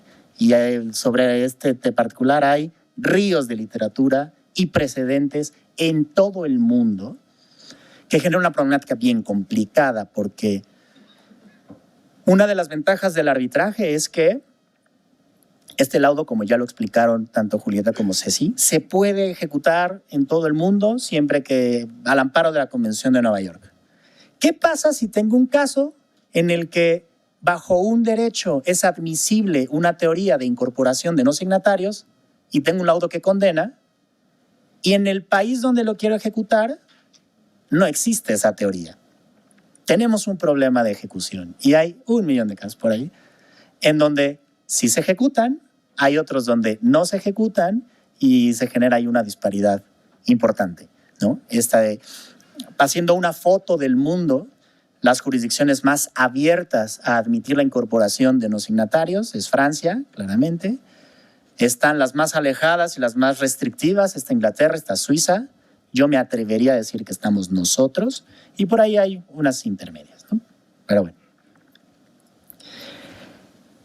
Yo les decía hace rato que el firmar la cláusula, este consentimiento expreso, pudiera no generar problemas, pero a veces sí genera problemas en la práctica. Y tengo una experiencia en la que había un contrato X, un contrato de licencia para la operación de hoteles. Y entonces teníamos a dos grupos hoteleros, el dueño de la marca y el que iba a operar la marca, y entonces hicieron un contrato ahí de licencia de uso de marca por el pago de un royalty mensual, unas cantidades ingentes de dinero. Por una cuestión societaria, fiscal, etcétera, las partes deciden constituir filiales, que son las que firman el contrato. Claro que la que iba a recibir el royalty dice, pero dame una garantía, porque yo sé que tu sociedad es una sociedad vehículo. Quien tiene el dinero eres tú, holding. Dame una garantía corporativa. Y la otra dice, sí, perfecto, yo te doy una garantía corporativa. Y se dice en el contrato, garantía corporativa otorgada por la holding, tal. Y para darle certeza a esta obligación, la garante, la holding, firma el presente instrumento en calidad de testigo. Y entonces tenemos abajo las firmas de las partes y de la holding de testigo. Claro que viene la demanda, después hubo una contingencia, esto tiene que ver con causas de fuerza mayor, etcétera. No se paga y había una discusión de si se actualizaba o no la reducción del royalty por la fuerza mayor y nos demandan. Y demandan a las dos, al vehículo que firmó y a la holding.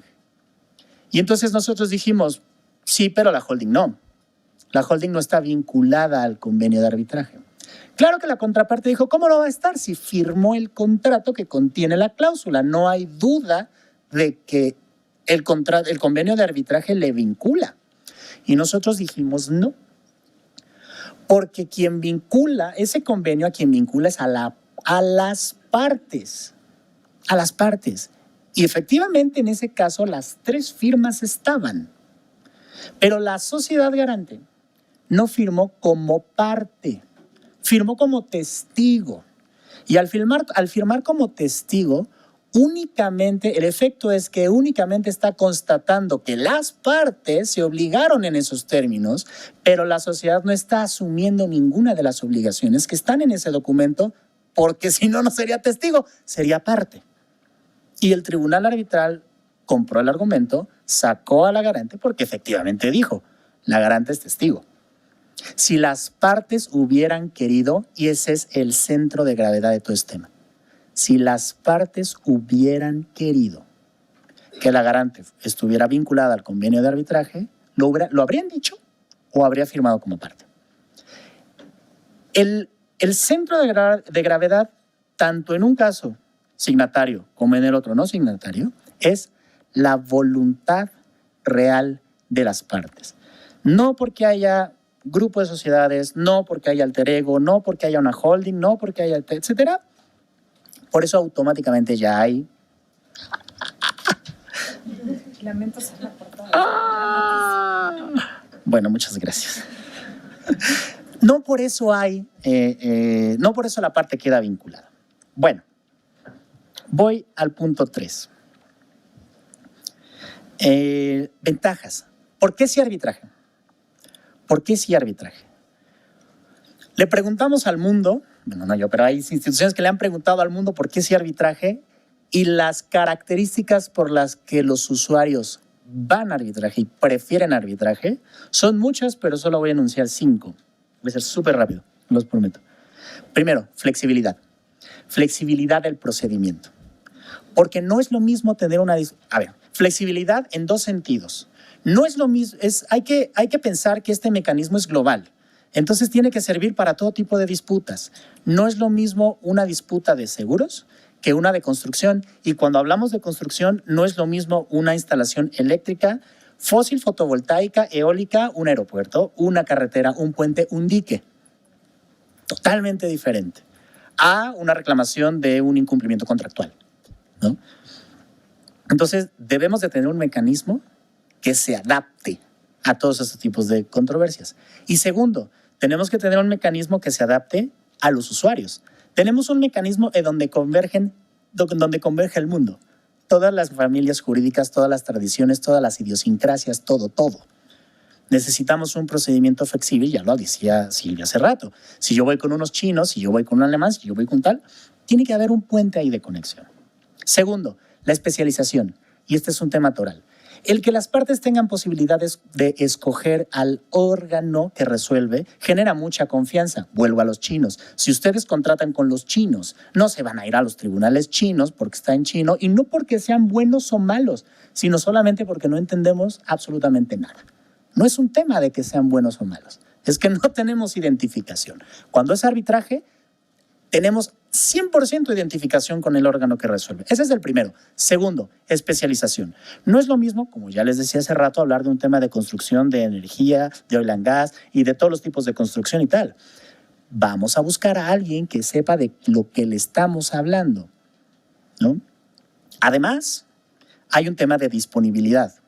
No es que el Poder Judicial sea malo, los jueces son extraordinarios, pero es que cuando uno hace la relación del monto de asuntos que tienen que resolver versus las 24 horas que tiene el día, pues no sale a cuenta y es porque es humanamente imposible. No es que sea malo el Poder Judicial.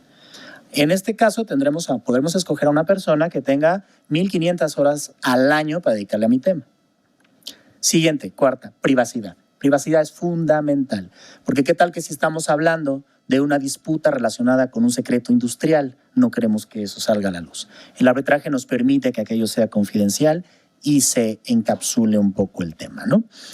Y el quinto, la ejecutabilidad del laudo, que ya es un tema que tocó tanto Julieta como Ceci. Este laudo se puede ejecutar en todos lados y al amparo de Convención de Nueva York. Y es más fácil ejecutar un laudo que una sentencia judicial. Bueno, y mi cuarta idea grande, el uso de medios tecnológicos. Y este tiene mucho que ver con la característica de flexibilidad.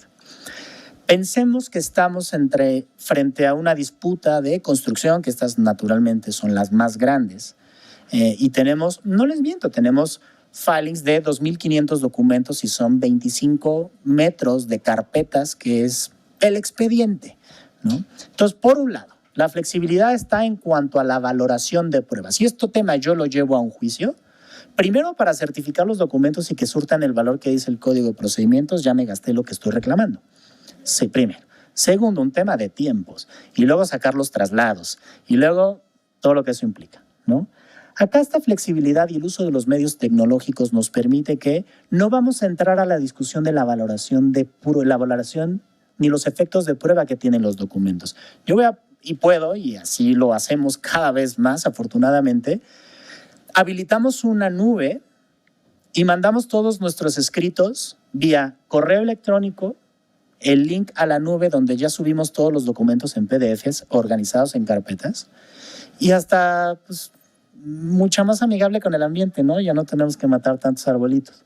Ya luego cada quien si se lo quiere imprimir es tema suyo, pero todo el filing lo puedo presentar de esta manera. Esto me eficienta, porque ya lo decía hace rato a Ceci, a nosotros nos tocó, y ya empezamos a hablar a mí me tocó de manera diferente. Sí, a mí me tocó hacer filings de 110,000 folios el juego y había que hacer 7 copias para la contraparte, el tribunal y la secretaría. O sea, aquello era inmanejable, a pesar de que era arbitraje.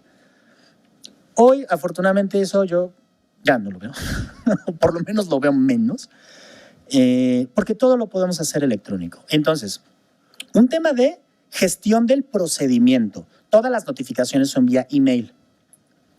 Gestión de la prueba. Todas las pruebas se transmiten vía electrónica. Pero además, la utilización de ciertas pruebas específicas. Oiga, yo estoy reclamando unos daños derivados del cambio de proceso constructivo que tuvimos cuando hicimos el dragado del fondo del mar para construir, para poner las escolleras y poner los cajones que van a ser la fuerza estructural del dique que estamos construyendo. Listo, entonces, o cualquier otro tipo de proceso constructivo. Podemos utilizar realidad virtual y podemos utilizar este modelo, la simulación, que vamos a ponerle al tribunal en unos lentes de realidad virtual y los vamos a llevar al punto, tanto al tribunal como a la contraparte y a los peritos, y vamos a estar ahí enseñándoles cómo es en realidad la problemática allá enterrada o allá hundida o allá donde sea de la infraestructura. Ese es un aspecto que a mí me parece revolucionario, pero lo vemos. Está. Y eso es una de las grandes ventajas que nos da el mecanismo. quiero ser súper respetuoso, ¿no? Con el tiempo yo sé que ya no respeté estos minutitos, pero yo les agradezco y quedo aquí a su disposición por si quieren que profundicemos en cualquier tema. Muchas gracias.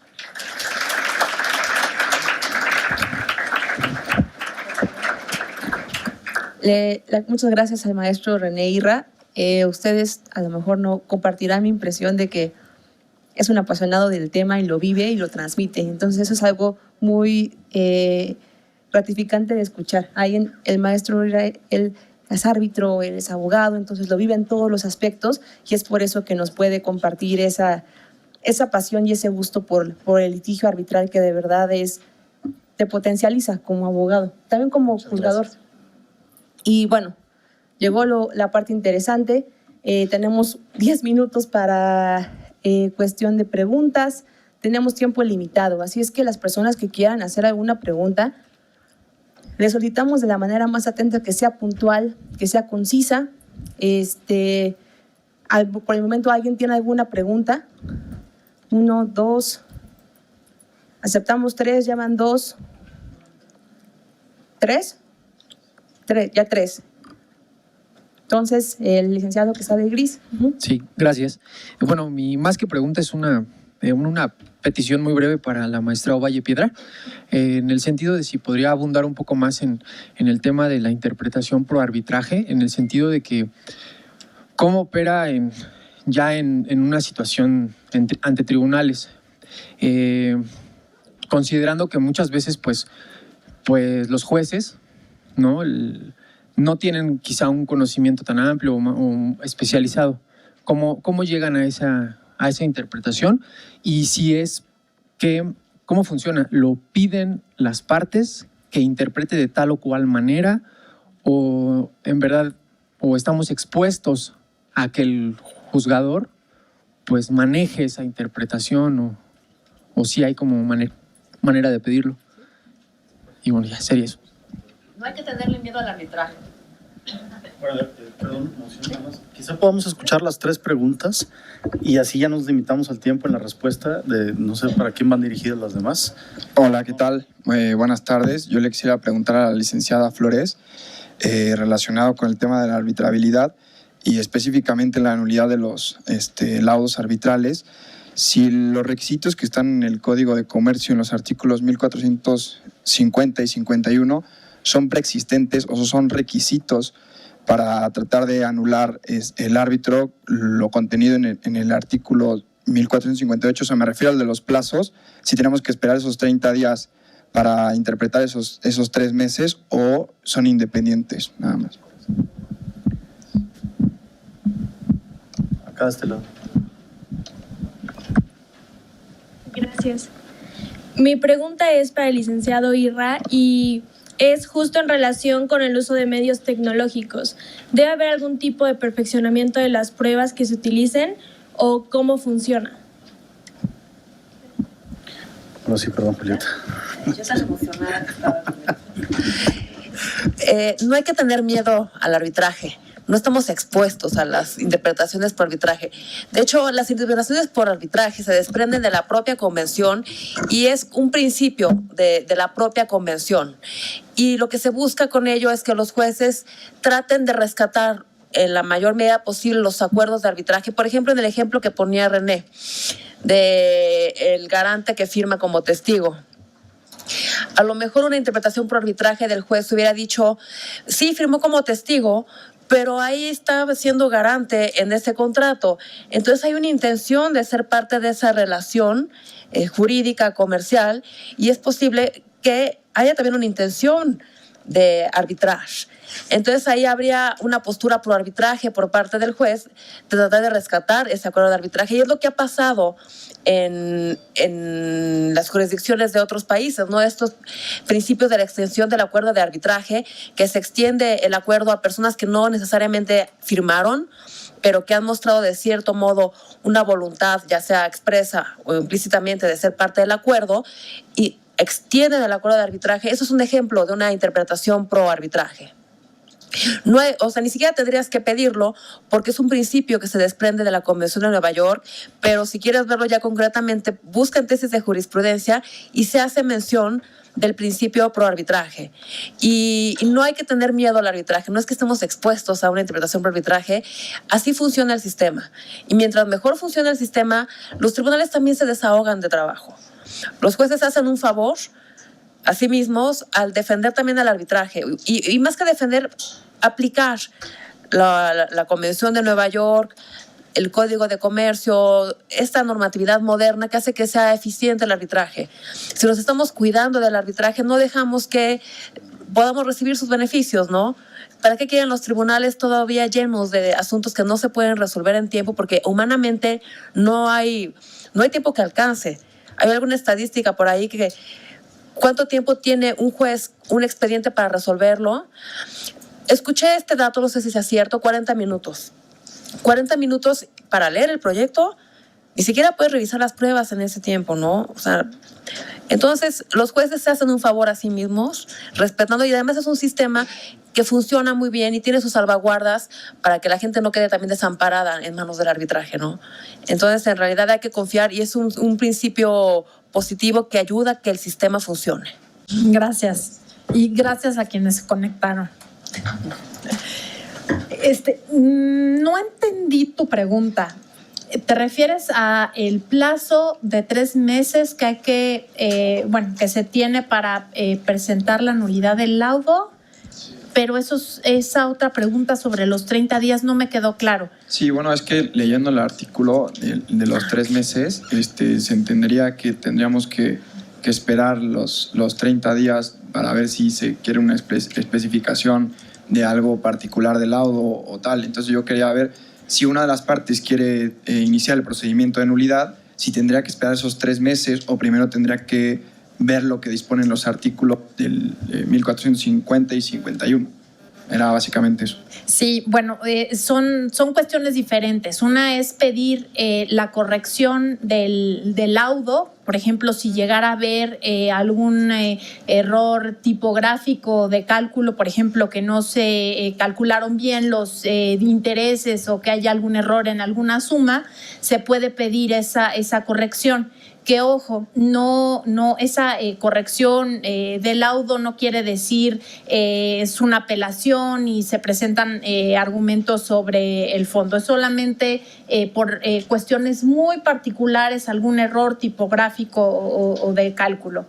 Y si te tienes que esperar para pedir la nulidad, bueno, tienes esos 3 meses para pedir la nulidad del laudo, y aquí René, bien buena onda, me está soplando el artículo, y es el 1451, dice, dentro de los 30 días siguientes, gracias,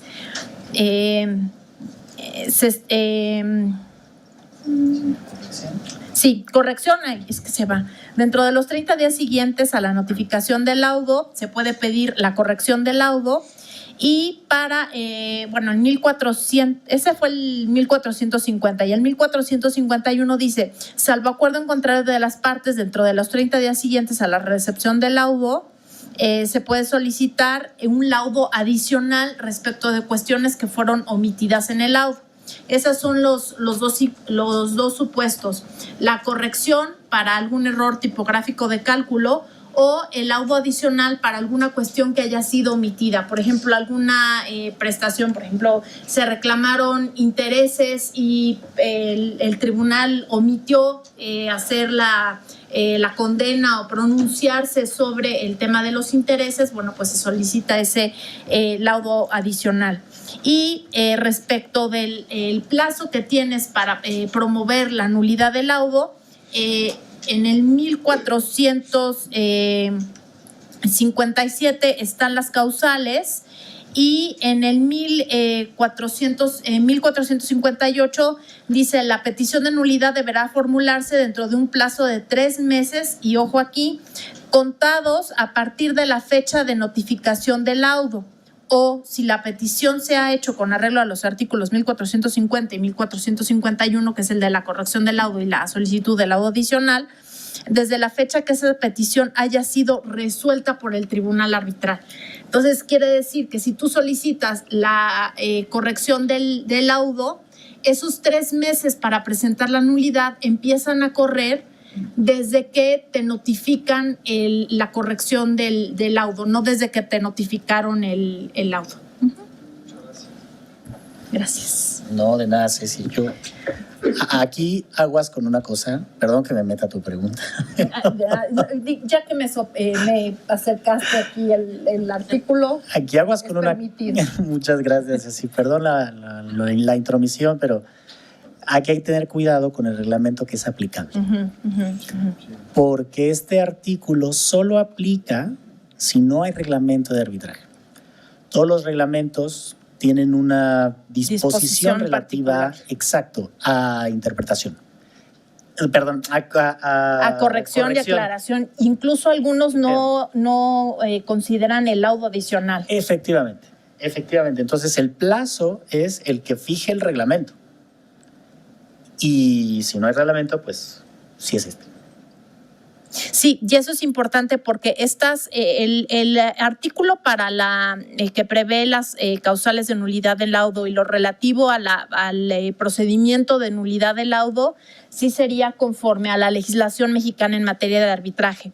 Pero lo que es particular del procedimiento de arbitraje habría que sujetarse al reglamento, a las reglas de arbitraje a las que se sometieron las partes, y en caso de que sea un arbitraje no administrado, bueno, sí sería esa disposición. Pero sí, gracias por la precisión, René. Perdón, mi teacher. Y la otra pregunta sobre el perfeccionamiento de la prueba. A ver, en arbitraje la respuesta es no se necesita perfeccionar las pruebas. ¿Por qué? Independientemente de la manera en cómo la presentemos. Porque no tenemos un sistema o unas reglas precisas de valoración de prueba. Perfeccionamiento lo necesitamos cuando estamos en un juicio porque el código dice qué pruebas valen, cuándo valen y cuánto valen. Y entonces tenemos ahí el documento privado, cuándo prueba, qué efectos tiene y cuándo prueba en mi contra, que es ventajoso, ¿no? Un documento privado prueba en mi contra, pero no prueba lo que yo quiero probar, si no lo perfecciono con otro medio de prueba. Si es un documento público, surte sus efectos plenos. Si es una prueba de testigos, necesito 2 testigos contestes sobre el hecho. El problema es que si en la reunión solo fue si solo fue una persona, pues ya no tengo prueba, porque solo hay un testigo. Y si tengo pruebas periciales, tengo la mía, tengo la del contrario, tengo la del tercero, y el juez hará una evaluación sobre el valor que le va a otorgar a las conclusiones en función de qué dijo cada perito, ¿no? Y tengo que cumplir esa regla porque es lo que dice el código. Y ahí sí que tengo que ser muy cuidadoso con el perfeccionamiento de la prueba si es que quiero probar mi caso. En arbitraje, como no tenemos esta regla tasada de valoración de pruebas, no necesito perfeccionar. Le podemos dar el mismo valor a un documento simple, a una copia, que normalmente se presentan copias, nunca originales. Le podemos dar el mismo valor a un testigo, a uno que viene. ¿Por qué? Porque en la audiencia es así, está el tribunal y están las partes y exponen, y entonces traemos a los testigos y los testigos son interrogados y el tribunal los ve. Y uno sabe cuando la persona está mintiendo. Uno ve, uno se da cuenta, ¿no? No necesitamos cumplir la fórmula. Y me pueden traer 4 testigos que me vengan a contar lo mismo, pero si yo veo a uno que está diciendo la verdad, no se da cuenta. Entonces, nos escapamos del formalismo excesivo para centrarnos en el fondo del tema. Y vamos a analizar las tripas del fondo y vamos a ver quién tiene la razón. Vamos a ver quién cuenta la mejor historia. Y aquí no es que sea un al aire, un tal, no. Si hay carga de la prueba, pero no tenemos esa regla tasada de valoración. Muchas gracias. Ya ha concluido el tiempo que nos dio el instituto. Yo solamente digo unas breves palabras previo a darle el uso de la voz al doctor Carlos Reyes. Gracias por haber venido. Espero que esta sesión les haya servido para tener un panorama amplio de lo que es el arbitraje. Solo para dejarles como la cosquillita, El siguiente tema que se va a abordar el siguiente mes es acuerdo arbitral, que es clásico. Y ahí va a volver, bueno, no clásico, es esencial. Y de ahí va a volver a salir Convención de Nueva York, ley modelo, reglamento. Entonces, todo esto que nos han mencionado nuestros ponentes realmente va a servir de cómo ahora ser la génesis, la piedra angular, cómo redacto o qué características o qué consecuencias tiene el acuerdo arbitral. Y solo para dejarles como esta inquietud, solo levante la mano quien tenga certeza que ha firmado un acuerdo arbitral, de los que están aquí. Licenciada Mónica. 1, 2, 3, 4, 5, 5 como de 80, eso no llegamos ni al 10%. Lamento, bueno, no sé si es para bien o para mal, pero prácticamente toda aplicación de red social que ustedes tienen tiene un acuerdo arbitral. Entonces, todos lo hemos firmado. Y vamos a ver la siguiente sesión, qué implicaciones tiene, cuáles son sus características y cómo lo podemos entender o interpretar. Entonces, como se los dije desde un inicio, el arbitraje es parte de nuestras vidas, lo queramos o no. Lo aceptamos cada vez que damos clic en un montón de páginas de internet. Entonces, es por eso que es importante que ustedes estén aquí, porque no es ajeno, no es allá cuando los que negocian con los hongkoneses o los que negocian con los coreanos. También pasa entre nosotros. Entonces, por eso es importante que estemos aquí para practicar estos temas y que cada vez la gente, los practicantes, conozcamos más la figura.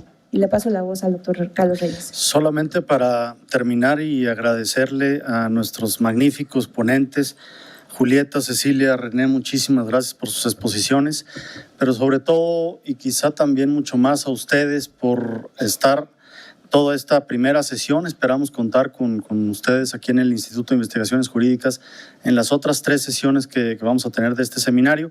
Y por supuesto a nombre del doctor Pedro Salazar Ugarte y de la doctora Ana Alba Betancourt, pues nuevamente muchas gracias y felicidades por participar en este foro. Gracias y felicidades a ustedes, por supuesto al CAM y a la Universidad de Aberdeen por esta coorganización del evento. Muchas gracias.